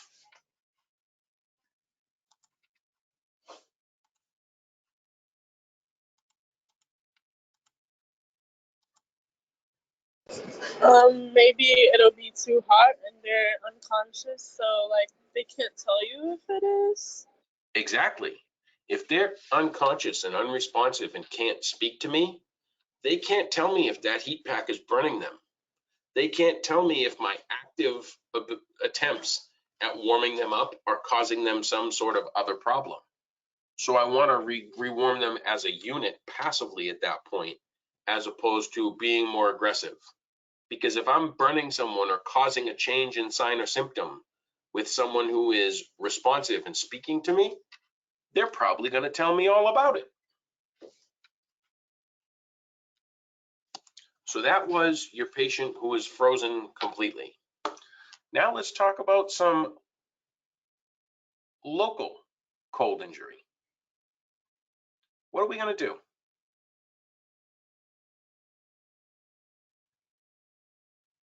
So our early signs and symptoms for local cold injury, going to be skin that looks kind of pale, maybe some loss of feeling, some loss of sensation. The skin on palpation is still going to be supple and feel like regular skin. Maybe, the outer bits are going to feel really, really cold. As it progresses and gets a little bit later, and we have a local cold injury that's late or deep, you're going to get these changes in the skin color, temperature, and condition. It's going to feel firm or frozen. It's going to have this white, waxy appearance. There'll be swelling and blisters. What are we going to do? Is it just like slowly warm that area? So a little from column A, a little from column B. I'm going to hop into my time machine here, and I'm going to tell you a story of ridiculousness from just a few years ago, and tell me what portion of this sounds like it can be accomplished. So I would get dispatched for someone with a frozen extremity of some sort or another, and I was to find a bucket and fill this bucket with water. Make sure that my patient's skin never touched the sides or bottom of this bucket. And then I was to heat this water to 104 degrees Fahrenheit, keep it at a constant temperature, and transport them in with this bucket of this water heated to 104 degrees Fahrenheit continuously to the emergency room. No way. What part of that do you think you can do in an ambulance?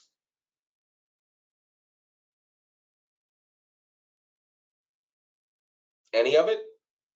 None of Uh, it. not Yeah. have the bucket touch any of them, but nothing else that's towards what we need. Yeah, there's absolutely 0% of that that's accomplishable. So what do you think we do if we have a frozen extremity? Do you think it's pretty likely that the rest of the patient is probably pretty cold? Yes. So how do you think we treat this patient? So would it be just like the same as any other? You That's got like it. cold. It doesn't matter. That's like localized. Yeah, we want to go ahead and make sure, again, if this frozen extremity has the opportunity to get cold again, we leave it cold the first time and just wait until we can provide constant warmth. We are going to get this patient out of their cold, wet clothes. We are going to put them in our ambulance. If they are conscious and alert, we will actively rewarm them. If they are not conscious and alert, we will passively rewarm them. We will wrap them up like a baked potato, and we will set the ambulance heat to roast, and we will transport them to the emergency room. Because I don't know where I was supposed to get that bucket. I don't know where I was supposed to get that water. I don't know how I was supposed to heat it up or keep it at 104 degrees Fahrenheit. And we don't carry thermometers. So when something sounds like a good common sense answer, sometimes that good common sense answer really does work out. Because if my patient's feet are frozen, the rest of them, unless they fell asleep with their feet out the window, are probably also frozen. Or at very least, very, very cold.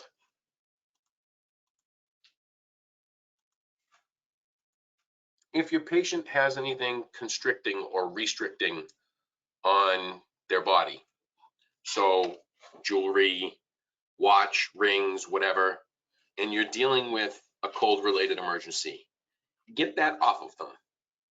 Whether you have to use the ring cutter in the ambulance to cut that ring off, or whether you have to just gently slide things off over the skin, you want to go ahead and get that off, because it is likely that when these tissues begin to warm up, they are going to swell. If we leave things that are likely to cause, especially some circumferential constriction like rings and watches and bracelets and such, they're going to pinch off perfusion. And these tissues are already having a bad day.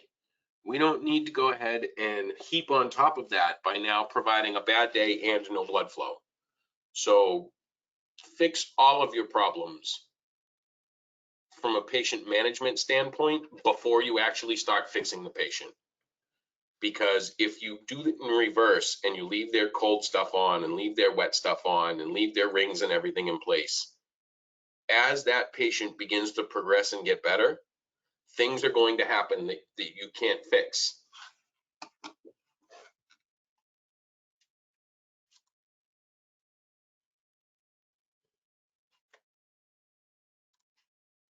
So we have moved on. That was patient who's too cold. Pretty simple stuff. If they're too cold, make them not too cold anymore. Now we're going to talk about heat emergencies. And if we're talking about heat emergencies, I don't know why we're showing the girl with the snowboard again, but we are.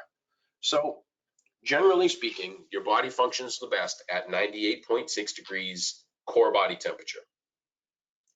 The hypothalamus is actually what controls our body's response to temperature. It helps us warm ourselves up when we're cold. It helps us cool ourselves down when we're warm. And it receives all of this information from thermoreceptors out in the peripheral aspects of our person. It starts way out in the periphery because when my fingers start to get too cold or too hot, my brain tells me, hey, you're too hot. I'm going to cool you down. But let's also get the hell out of this hot environment. As it progresses more central, more important things are getting involved at that point. And we are now getting to a point where core body temperature itself is beginning to go up. So it starts out in the periphery, picking these things up to try and protect us from ourselves.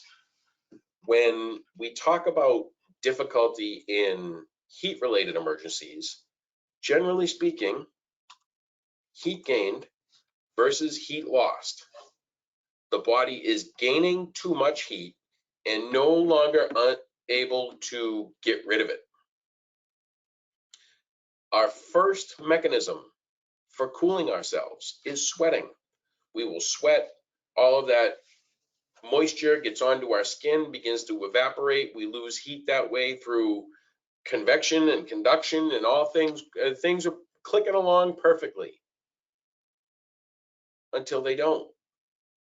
Maybe your patient's dehydrated, maybe your patient's old, maybe your patient's young, maybe your patient has some form of health concern that makes it so that they don't have the extra fluid to mount that sweat. Maybe they've been working in an attic installing HVAC equipment and it's 140 degrees in that attic and they have burned through all of their body's available fluid and sweat. And now, instead of being able to cool itself, you're just cooking from the inside out. Generally, when our patient is in a heat-related emergency or hyperthermia, high therm is temperature, and IA, blood again, so high temperature in the bloodstream, high temperature of the body. It starts out generally as muscle cramping. You get those nasty Charlie horses in some larger muscle groups like your calves or your hamstrings. And it's your body telling you that you are running out of extra fluid. Your electrolytes are beginning to become unbalanced and those muscles aren't functioning the way that your body wants them to. Generally speaking, when we're talking heat cramps, initially your patient will breathe a little bit more deeply and breathe a little bit faster. Why do you think that is? Why do you think we have a change in the respiratory rate right out of the gate? It hurts. It hurts, that could be part of it. But what am I doing when I exhale?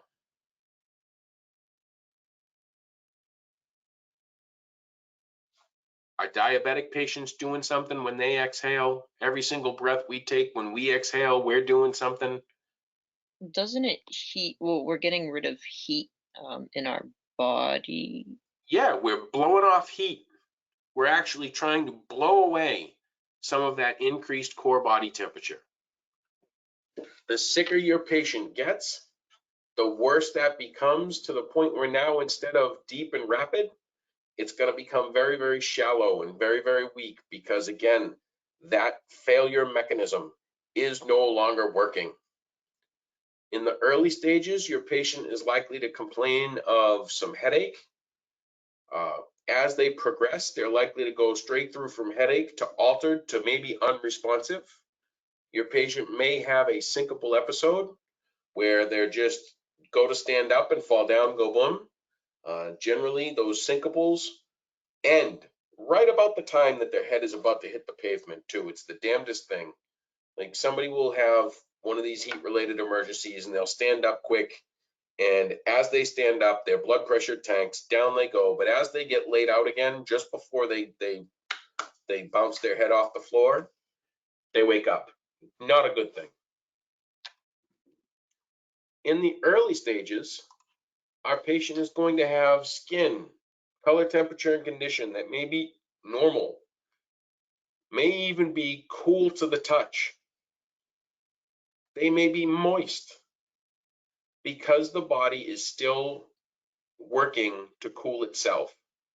So our patient is still going to be sweating in the heat cramps, heat exhaustion sort of realm of all this. As those failure mechanisms, though, begin to give up and can no longer cut the mustard, instead of being cool, now they're hot and dry to the touch. You see those mucous membranes that look like you could strike a match on them. And your patient, when you peel back your gloved hand and put a hand on their forehead or touch their chest, they are actually physically hot to the touch because their body has now completely lost the ability to keep itself cool, and dissipate any heat. Likely to have loss of appetite and some nausea and vomiting. Your GI system is going to stop digesting food, because digesting food takes muscle energy, takes actual energy, and creates heat to a certain extent. Your patient is going to feel weak or be completely, totally exhausted. They may actually now get to a point where they have cooked enough and their brain is becoming superheated that they actually seize. Their pulse will be strong at first, and then it will go from strong to rapid and weak and barely palpable, or maybe actually dead. Hypothermia, obviously, let's talk, common sense again. It's going to happen in a warm environment. But most of the time it happens in a warm environment with little to no breeze. That breeze will actually help sweat cool down your patient. That breeze is very, very important. If there's stagnant air, high humidity, and high air temperature, your patient is very likely to have some form of heat-related emergency.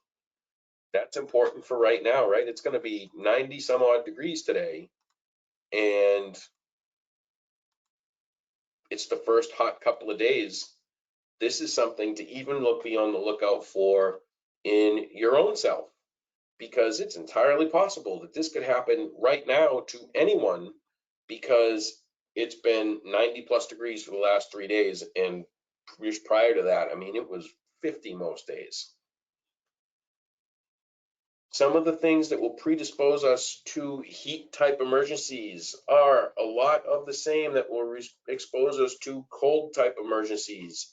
That's going to be our climate.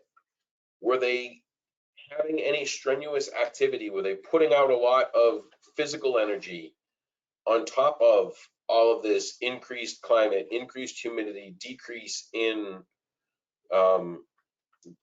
wind, and the body's ability to have heat blown away from it? Are they old or young? Do they have any pre-existing medical conditions?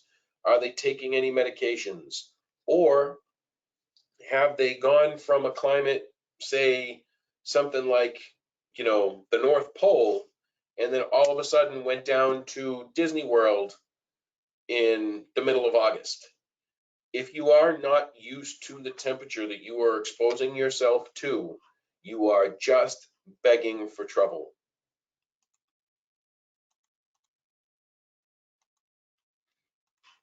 We'll start back at the beginning again. Scene safety. If it's too hot for my patient, it's too hot for me. When you're out working in an ambulance, and for some of you all, that's going to be, less than a month from today, make sure you hydrate. You see me walk around with a gallon of water. It's not because I like drinking water. It's because I know the hot temperatures are coming. I know that, at any given moment, I could wind up on the street if I needed to be. And if you don't take care of your machine's not going to take care of other people. So scene safety. Pay attention to the ambient temperature. Pay attention to your chief complaint and things that your patient tells you or their family tells you as far as what they were doing when this problem started. Maybe, the events leading up when we get a little bit deeper from our scene size up. Primary assessment for these folks are going to be every bit as important. We need to keep a close watch on their mental status. The sicker they get, the worse their mental status will be. If you show up and they are already unresponsive, we're in trouble. Monitor their airway, breathing, circulation, administer oxygen, check their skin color, temperature, and condition, and do everything the exact same. This is a priority transport. People that have had a heat exposure are very, very sick. There is absolutely no way you can convince me otherwise.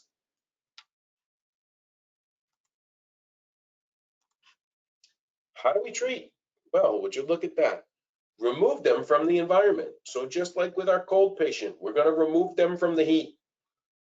We want to cool them down to a normal body temperature.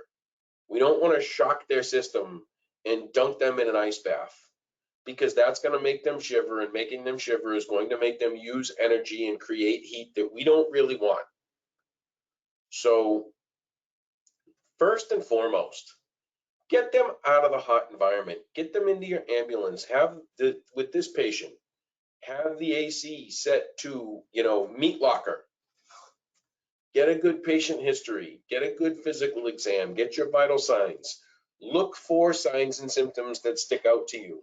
Are they having changes with their vitals? Is their breathing very, very, very fast? Or now all of a sudden beginning to slow down?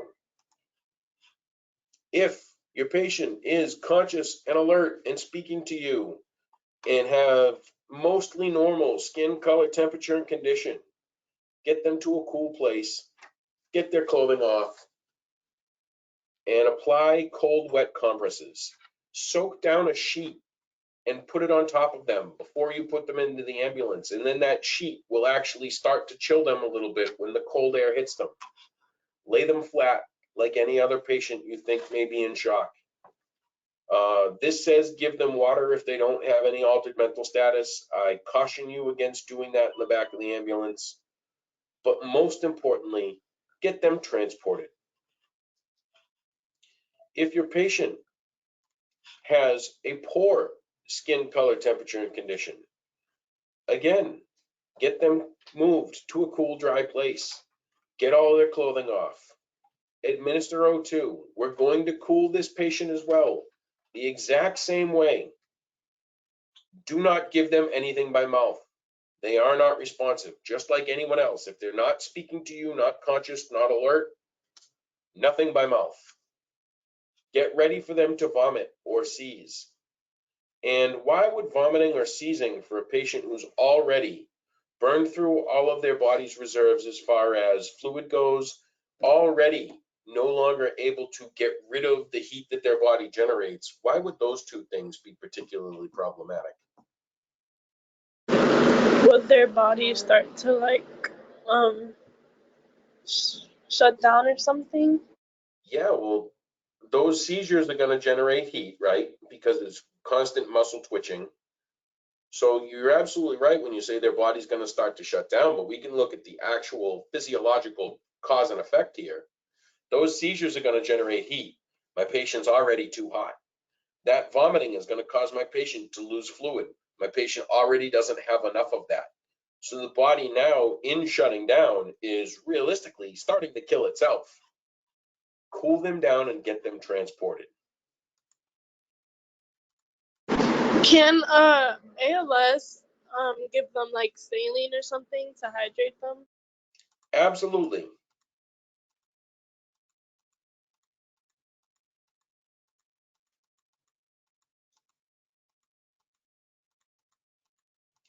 Yep, they will start IVs if they can. Starting IVs on dehydrated people is not easy, but they will do what they can to get them rehydrated.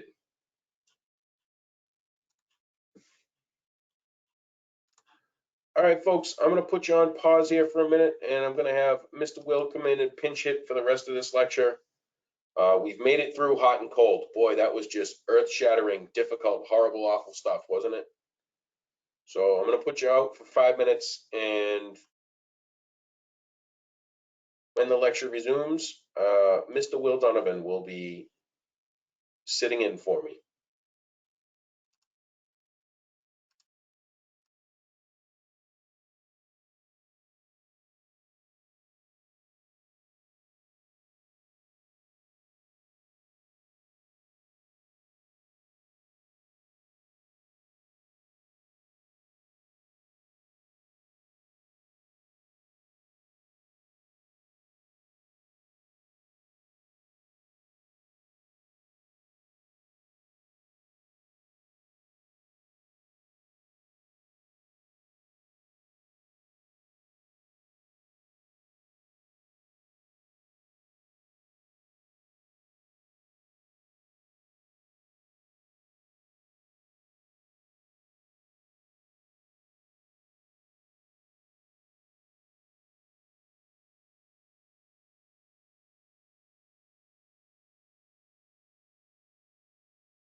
everybody back?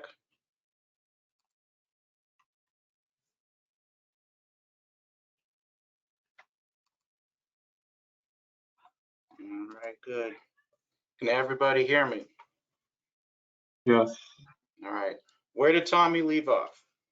Who wants to give me a quick summary?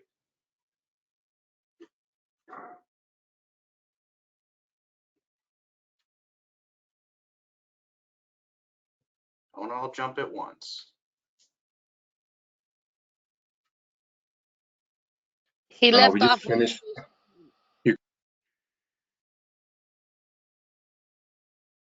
Where did he leave off? hyper and hypothermia. We finished both. They finished hyper and hypothermia. All right. So next we got some spiders to talk about, environmental emergencies. Here are the different spiders in Massachusetts that we got. Thankfully, they're non-venomous. There's one right there. There's the grass spider. Huh? Oh, we can't see the slide. Hold on.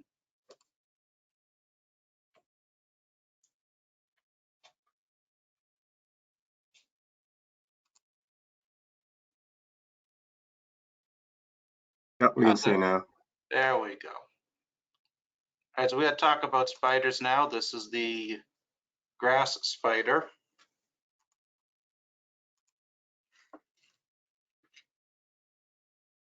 That's where it's found, low-level grass foliage, non-venomous, not really a threat to human life.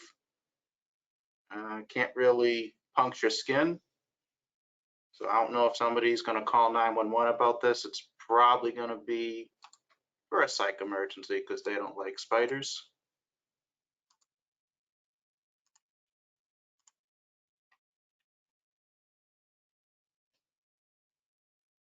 Even I don't know how to pronounce this name right here, but this is another spider we can run into. Round homes, logs, rocks. So you're really most likely to find this out in the woods. Painful bite, there will be some swelling localized. Non-venomous, as with pretty much most spiders, there could be some sort of an allergic reaction to it. So that's really what we're looking for there. Cross orb weaver, I think I pronounced that right.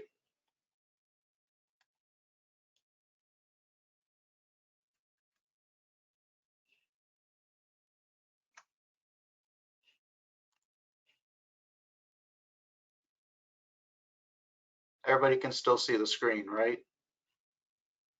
Yes. I just got a message here. I don't know what's going on. So we got some white spots on the abdomen that form a cross, hence the name cross orb weaver. Very common in yards, gardens, farms around here. Some venom, not really life-threatening. Just like the last one, there is a painful bite, is very localized, tenderness and swelling. You will be able to see the bite mark. Look for hypersensitivity to the bite and consider a possible anaphylactic reaction. I think at this point we all know how to treat an anaphylactic reaction. It's no change no matter what. Black and yellow garden spider. Big abdomen, yellow pattern. Very common in gardens. Non-venomous. The big problem here is if you go near the web, females are going to be more aggressive and they are more likely to bite than the males. I think we all know what I'm going to say next. Not really a threat. Keep an eye out for a local reaction and be prepared to treat for a possible anaphylactic reaction to that. Yellow sac spider. You've all probably seen this because it is a very common house spider. It's also the most common bite east of the Mississippi River. It is non-venomous. Big key here is that history of bee allergies. I guess that there's some sort of a correlation there. I don't actually know that off the top of my head. Another big key here is people don't usually know that they have been bitten. Look for an allergic reaction. Chances are we've probably all been bitten by this thing at least once before in the past and probably don't even know it. We do have some venomous spiders in Massachusetts. There's the black widow. Very small. Look for that red hourglass marking on the underside of the abdomen. They are going to be glossy black appearance. Only the female of the species is dangerous. Males are small and harmless. The females are venomous. These bites occur at night because most of the time these guys are usually asleep during the day. Bites are usually defensive and patients are the ones who've caused the bite. So just avoid the spider, avoid where they live, lawn furniture, wood pile, stuff like that, and don't go near it. Here is the most common person got bitten at night and woke up in the morning with some massive swelling going on. Probably from one of these guys right here. Swelling is going to progress. You should be able to see some small punctures from the fangs unless the swelling has become too much for you to actually see it. We're not likely to see these bites quickly. Like I said, these are the overnight bites. You wake up and something's swelling and you have no idea what happened. Probably one of these spiders. 30 to 60 minutes, got some muscle cramps, spasms near the bite, then chills, fever, nausea, sweating, abdominal pain, back pain, chest pain, hypertension. Depends on how aggressive the bite was and how much venom was actually injected as to how far it progresses. The only known treatment is to get them to the hospital because they have antivenom. We don't carry that anywhere on the trucks. Brown recluse spider, here's another common one. Again, small spider, usually brown, can be gray, can be black. Backside looks like a violin. There's the key name there. For those of you who like spiders, they also only have 6 eyes, not 8. If you really want to go identify them, be my guest. I'm personally not going to go looking for the spider and identify it myself. Lowers itself to the ground, sticks out front legs, and then it becomes aggressive. So don't corner these things and you'll be just fine. Hemotoxic venom, that means that the venom goes after our blood cells directly. Not really, the bite is not felt, but it will progress to the next slide, which we will see, which looks kind of gross. And that is what it looks like. Take that all in. That's actually a later reaction to the bite, not the initial reaction. Probably a couple hours, maybe a couple days later. Yeah, it's gross. So because of this, and I'm going to say for any bite in general, remove all jewelry distal to the bite. Swelling plus jewelry usually equals amputated finger or something like that, or an amputated hand, especially if people got bracelets on. Keep track of signs and symptoms, keep track of vital signs. Oxygen, we know. Treat for an anaphylactic reaction, all that happy stuff. Yeah, okay, if you want to bring the spider, be my guest. The hospital's not really going to care as long as you figured out what kind of spider it is. There's only 2 in Massachusetts that are venomous. That's all they need to know. There you go, I just said all that. Put a cold compress on it, that's pretty good. Take to the ED with proper antivenom. Pretty sure all EDs in this state have antivenom for spiders. If not, your best bet is all the ones in Boston have the antivenom. Any questions on that?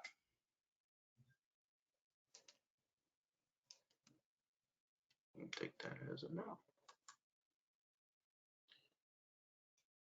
Marine life. We are a coastal state. We have a lot of beaches. Our freshwater does not contain poisonous fish, but there are certainly some poisonous things out in the ocean that we got to keep our eyes out for.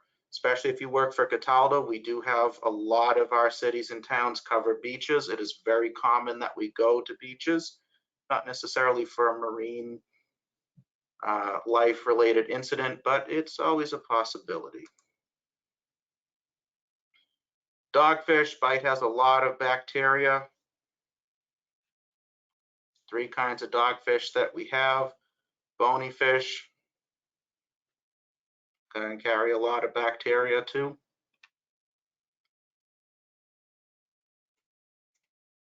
I would love to know what somebody did to get bit by a giant bluefin tuna. I would really love to hear that story.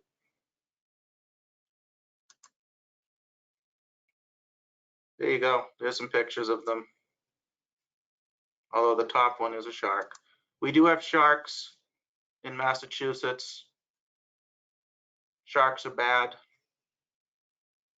Shark bites are very bad, especially if they're provoked.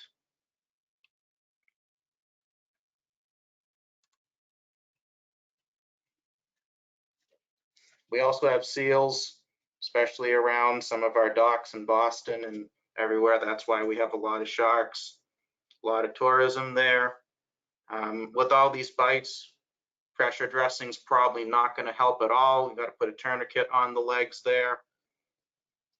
Coast Guard's going to be involved, and also the harbor master. You'll have to communicate with them.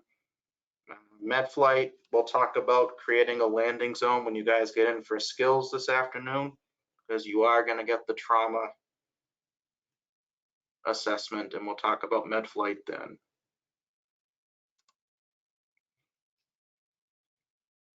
This guy's very bad. Portuguese man of war.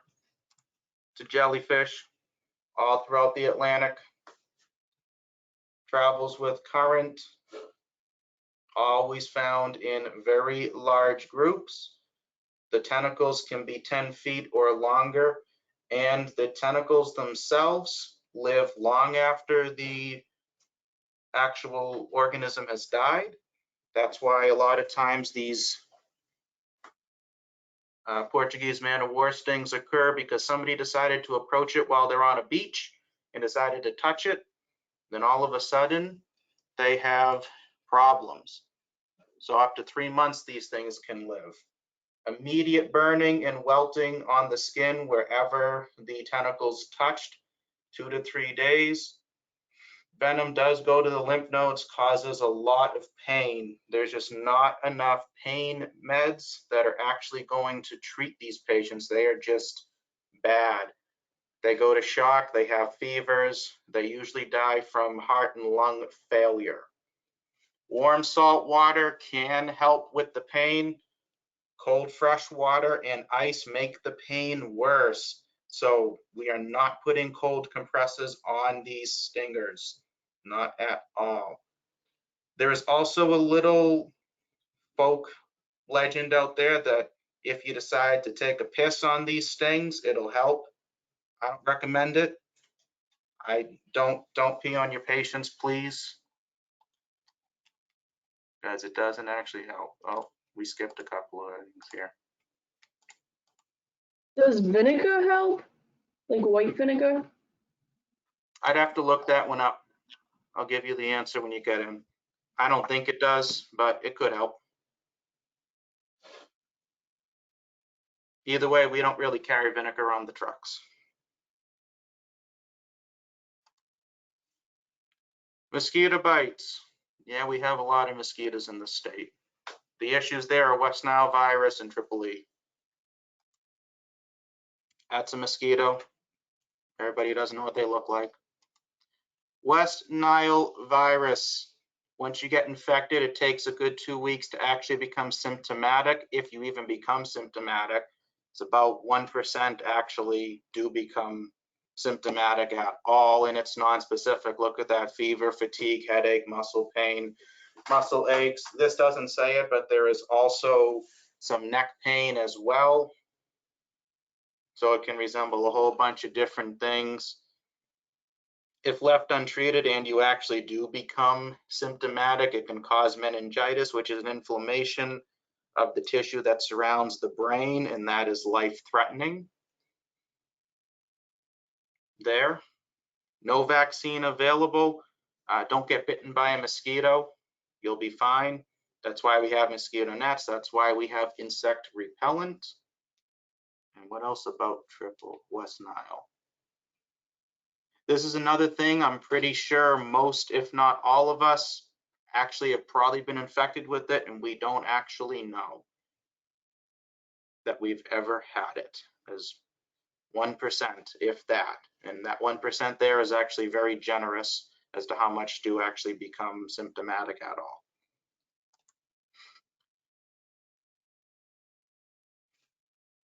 Triple E, this is more fatal than West Nile virus because this actually does cause encephalitis, which is an inflammation of the brain. But it doesn't say it on this slide. I will also tell you that this is also incredibly rare. Most cases of triple E are actually non-symptomatic or very non-specific symptoms, as we see there: fever, muscle pain, headache, altered mental status, seizures, meningeal irritation. That's if you become symptomatic. Takes about 10 days before those begin to show up. But again, most of the time, non-symptomatic at all. Questions on mosquito bites? There we go. Deer ticks.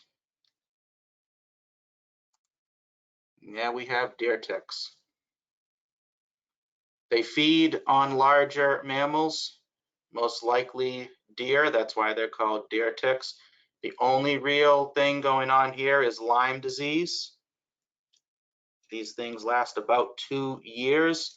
Very, very small. Females are about the size of a sesame seed. Males are a lot smaller. You don't really feel the bite or notice the tick is there until it becomes engorged. I don't know if it's going to say it in this lecture or not, but once this thing latches on, you actually have about, I think it's like 36 to 48 hours to remove it before you have a risk of contracting Lyme disease. So you do have some time.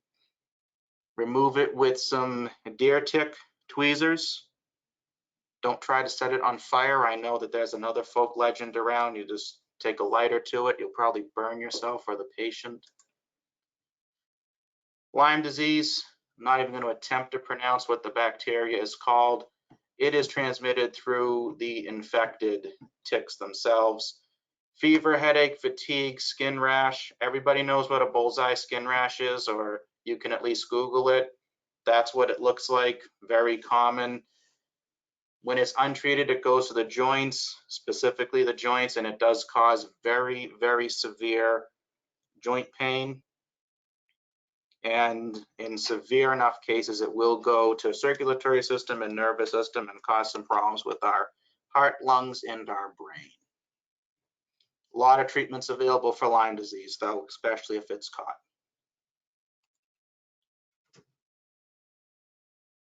Dog ticks, we do have them in Massachusetts, not very common.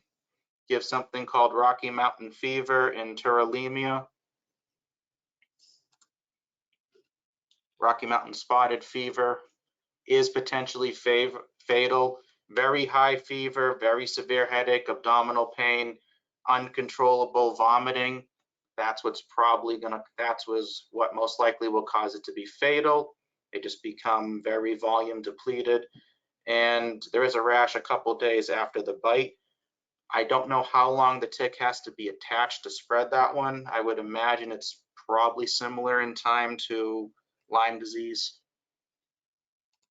And then tularemia. Not going to attempt to pronounce that bacteria name either. Deer ticks, we also have fly bites, skin contact with infected animals, drink some contaminated water, inhale dust. So this stuff can spread a lot more easier. Takes 14 days for symptoms to develop. High fever, lethargic, loss of appetite, become septic, and their face and eyes are going to become red and inflamed. Not a whole lot we're doing for this on the truck. We're just going to take them to the hospital, let the hospital deal with it. Questions on ticks?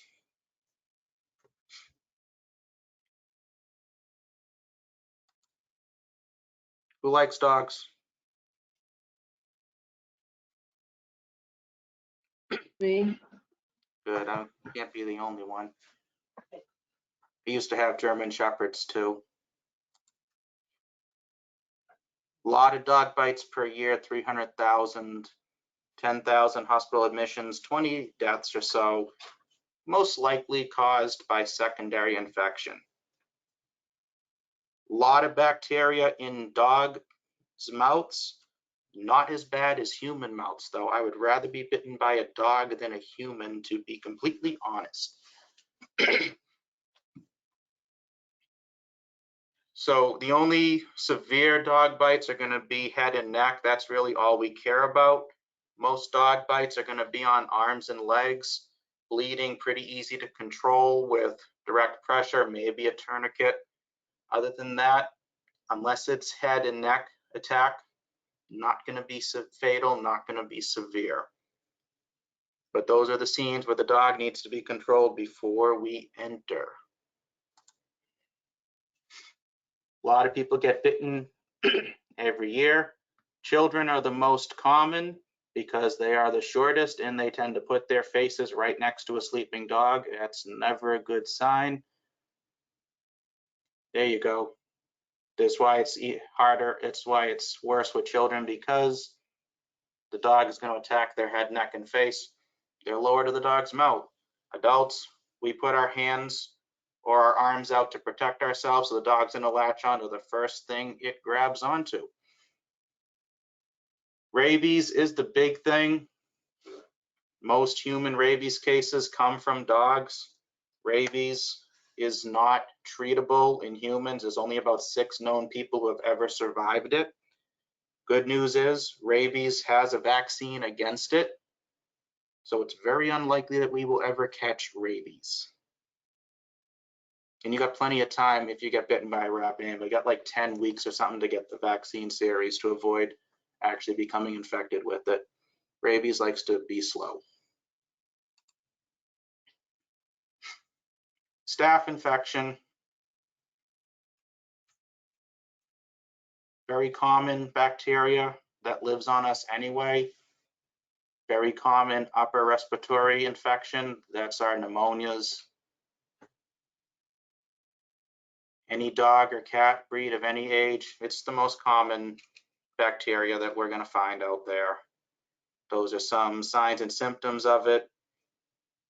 Creates pus-filled lesions. Don't go popping those unless you want to be disgusted. That's what one looks like, although that one's already been popped. Staph A and Staph B. Staph A, if anybody knows what scarlet fever is, or toxic shock syndrome, or necrotizing fasciitis, that is what group A actually causes. Group B, oh, these are strep, sorry. Group B strep, those are blood infections, pneumonias, meningitis, UTIs, skin infections. A lot of treatments available against them. Here's a disgusting picture of a strep infection. I was just talking about rabies. Early, looks like the flu, lasts a few days. As it progresses, become delirious, hallucinate, have some insomnia problems. Humans, I do not believe foam at the mouth like dogs do, but I would have to look that up.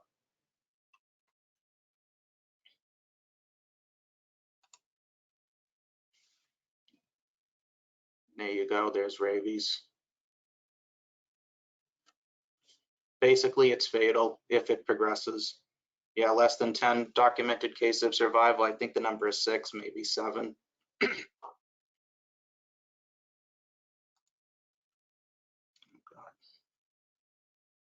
Here's how rabies enters.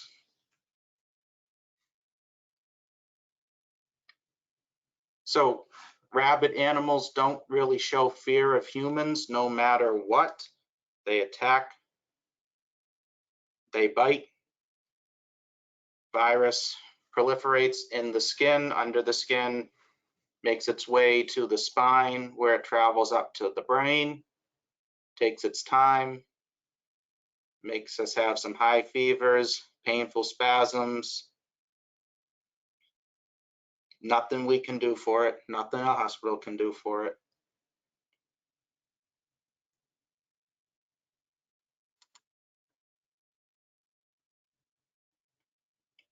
All right, we're going for a 27-year-old female complains of headache and a confusion. You're at a medical tent near the finish line of a marathon. About 5 hours into the race, the woman is escorted by medical volunteers requesting your assistance. Who wants to start me off? What are we doing first?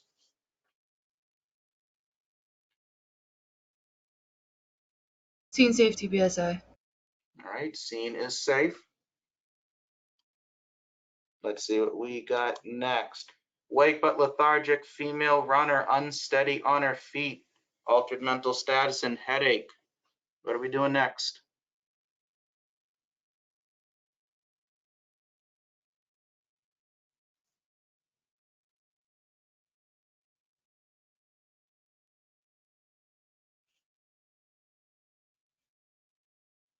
I'd get her to sit down because she's slightly unsteady.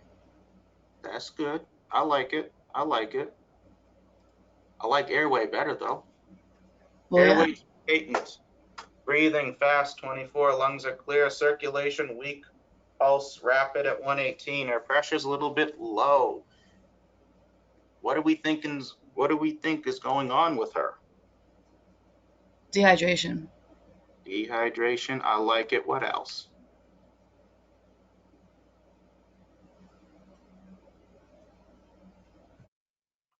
Stung. I like that as well.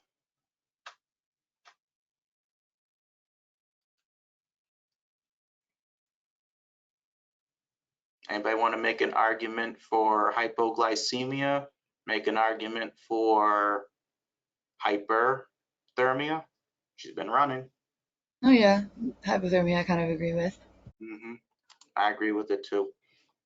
There's a whole bunch of things we got to be on the lookout for. I don't think if you have an infection, you know about it, you're going to be running. Could see some trauma there. Hypoglycemia, I think about, yeah. DKA, I don't think if she's been running, she's going to be in DKA. That's interesting.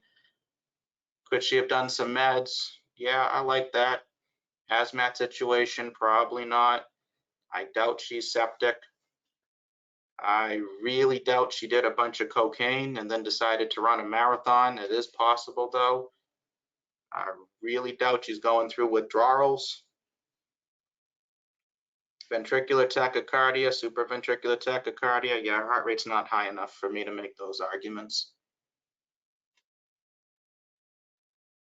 All right, any life threats right now? None that we can see. So let's go on with the detailed assessment. And that's what acronym? What two acronyms are we looking for? OPQRST and sample. Good, I like it. Here you go, OPQRST. Near the end of the race, it started. Just completed her first marathon in 5 hours, was drinking water throughout. Global headache quality, no radiation. She says this is a 7 out of 10. Been going on, started 1 hour ago. Signs and symptoms, headache, slightly confused, lethargic. She denies any allergies. She takes ibuprofen before the race, no meds, no history. ate 6 hours ago, water continuously, running a marathon. We don't have any risk factors. Vitals haven't changed. Well, we can rule out hyperthermia. Temperature's normal, heart rate's still high, blood pressure's low. Breathing is fast, still 100%. Pupils equal and reactive, no facial edema. Nothing really wrong going on here. Soft, non-tender abdomen. Some swelling to her extremities, nothing too bad. Oriented times 2, so she is altered. Motor assessment is fine. Good luck figuring this out. Sugar is 88, 100% on room air. ETCO2, that's a medic thing. I'll tell you right now, that is normal. And I'll tell you, looking at this EKG, I'd have to blow it up to see whether it's normal or not. It looks kind of normal though. Nothing's jumping out at me. Can we rule anything out yet?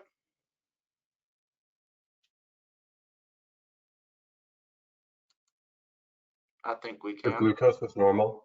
Yep, we can rule glucose problem out. We still can't rule out hypothermia. I don't know why they're trying to make that argument. Our temperature's 98. Hypovolemia, yeah, she could be dehydrated. I still like that. Head injury, I don't know about that. Subarachnoid hemorrhage, I don't know if she's bleeding into her brain. I could be wrong though.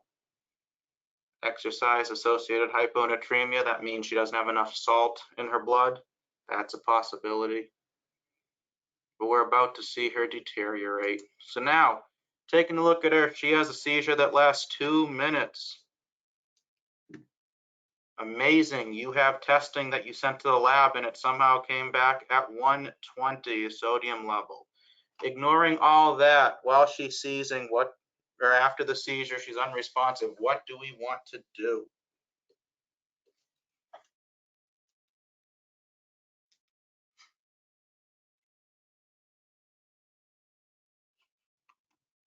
Would it be like transport her to get an IV? Sure, we can transport her. Do we want to protect her airway? Oh, yeah, that first. I like that. Do we want to give her some oxygen? Yeah. Yep, we definitely want to give her some oxygen. We want to reassess? I think we do. Would we restrain her though, if like, in case No. she goes into a seizure again? Nope, Okay. not at all. Apparently, we're going to bag her for whatever reason. I guess she's not breathing too good. We're going to put a little NPA in her. That's good. You call me, I come along, I'll give her an IV. I'll put her on the heart monitor. Sugar is now 94%. I guess Med Control ordered me to give her 3% saline, which we don't even carry on the trucks. So don't know where they're really going with this one. Anyway, that's a dehydrated patient with some low sodium. She got admitted to the ICU.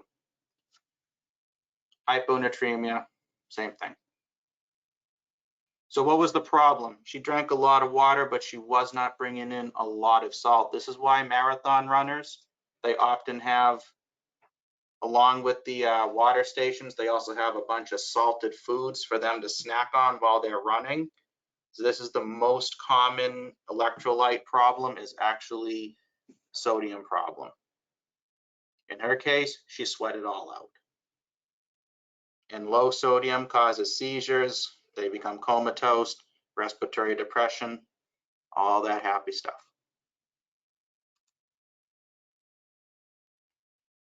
Very delicate balance. Usually when you crave salty foods, it means your salt is too low. And when you crave a lot of water, it means your salt is too high. It's one of the reasons why we got to keep an eye on our kidneys, because our kidneys actually keep that under control. Risk factor, she took ibuprofen. That's the biggest risk factor right there. Ibuprofen, pretty toxic to the kidneys. Who knows how much she took ahead of time. Low dose, not going to do much. High dose, it causes kidney issues.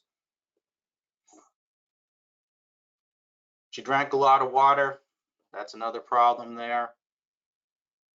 She's a runner, so low body mass index is very common to most runners.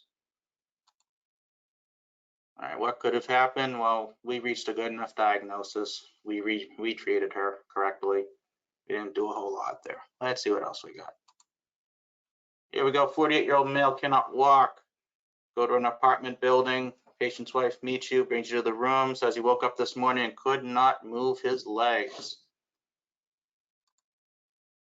Middle-aged male lying supine in bed, anxious, bilateral lower extremity weakness and pain. What are we doing?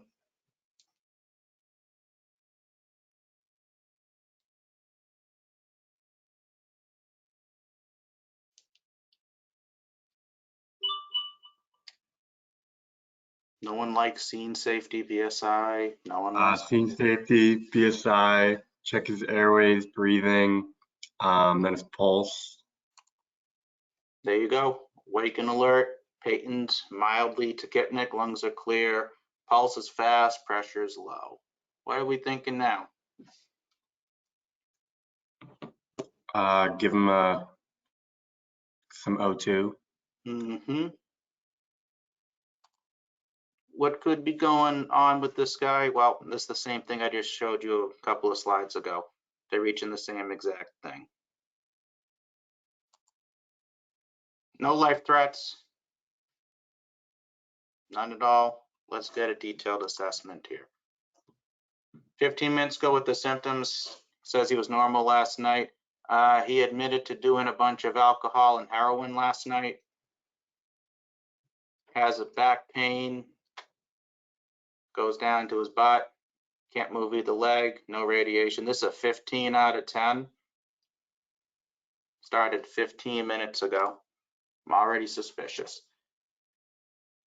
Allergies, ibuprofen, Tylenol, Toradol. He takes Seroquel, Klonopin, Suboxone. Has depression, history of depression, alcohol abuse, heroin abuse. 12 hours ago, told us he drank and did a bunch of heroin in addition to his normal meds. There are the vitals. Nothing's a little high temperature, heart rate's high, blood pressure's low, respiratory rate's high. Not a whole lot that we found.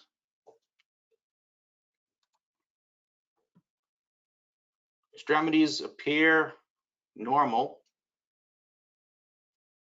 Skin's warm and dry. He's incontinent. Lower motor extremities are bad. Upper motor extremities are good. Dark red brown urine. Yeah, that's not good. Anybody think this guy's faking it? No. Yeah, he might be, might not be. There we go. Sugar's 118, 98%. Don't worry about the EKG. I'll tell you right now, that's not a normal EKG.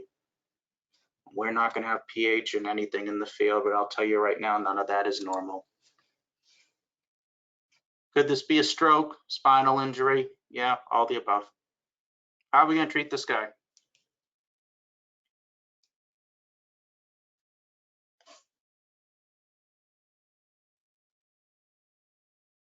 15 liters non-rebreather. Mm-hmm. Okay. Drive him to the hospital. I like the way everybody thinks. 15 liters non-rebreather. Yeah, I'll give him an IV if you call me. Not giving anybody insulin. We're not going to get into why we would need albuterol. We're not going to get into that. Business compartment syndrome, rhabdo, renal failure, hyperkalemia. He's got everything going on for him. Hyperkalemia is life-threatening. There's nothing we're doing in the field. We're not going to figure this out. Every hospital has an ICU, whether it's in their hospital or whether they can get them out to an ICU. With that, it is 11:35. I'll see everybody here at 1 unless anybody has any questions.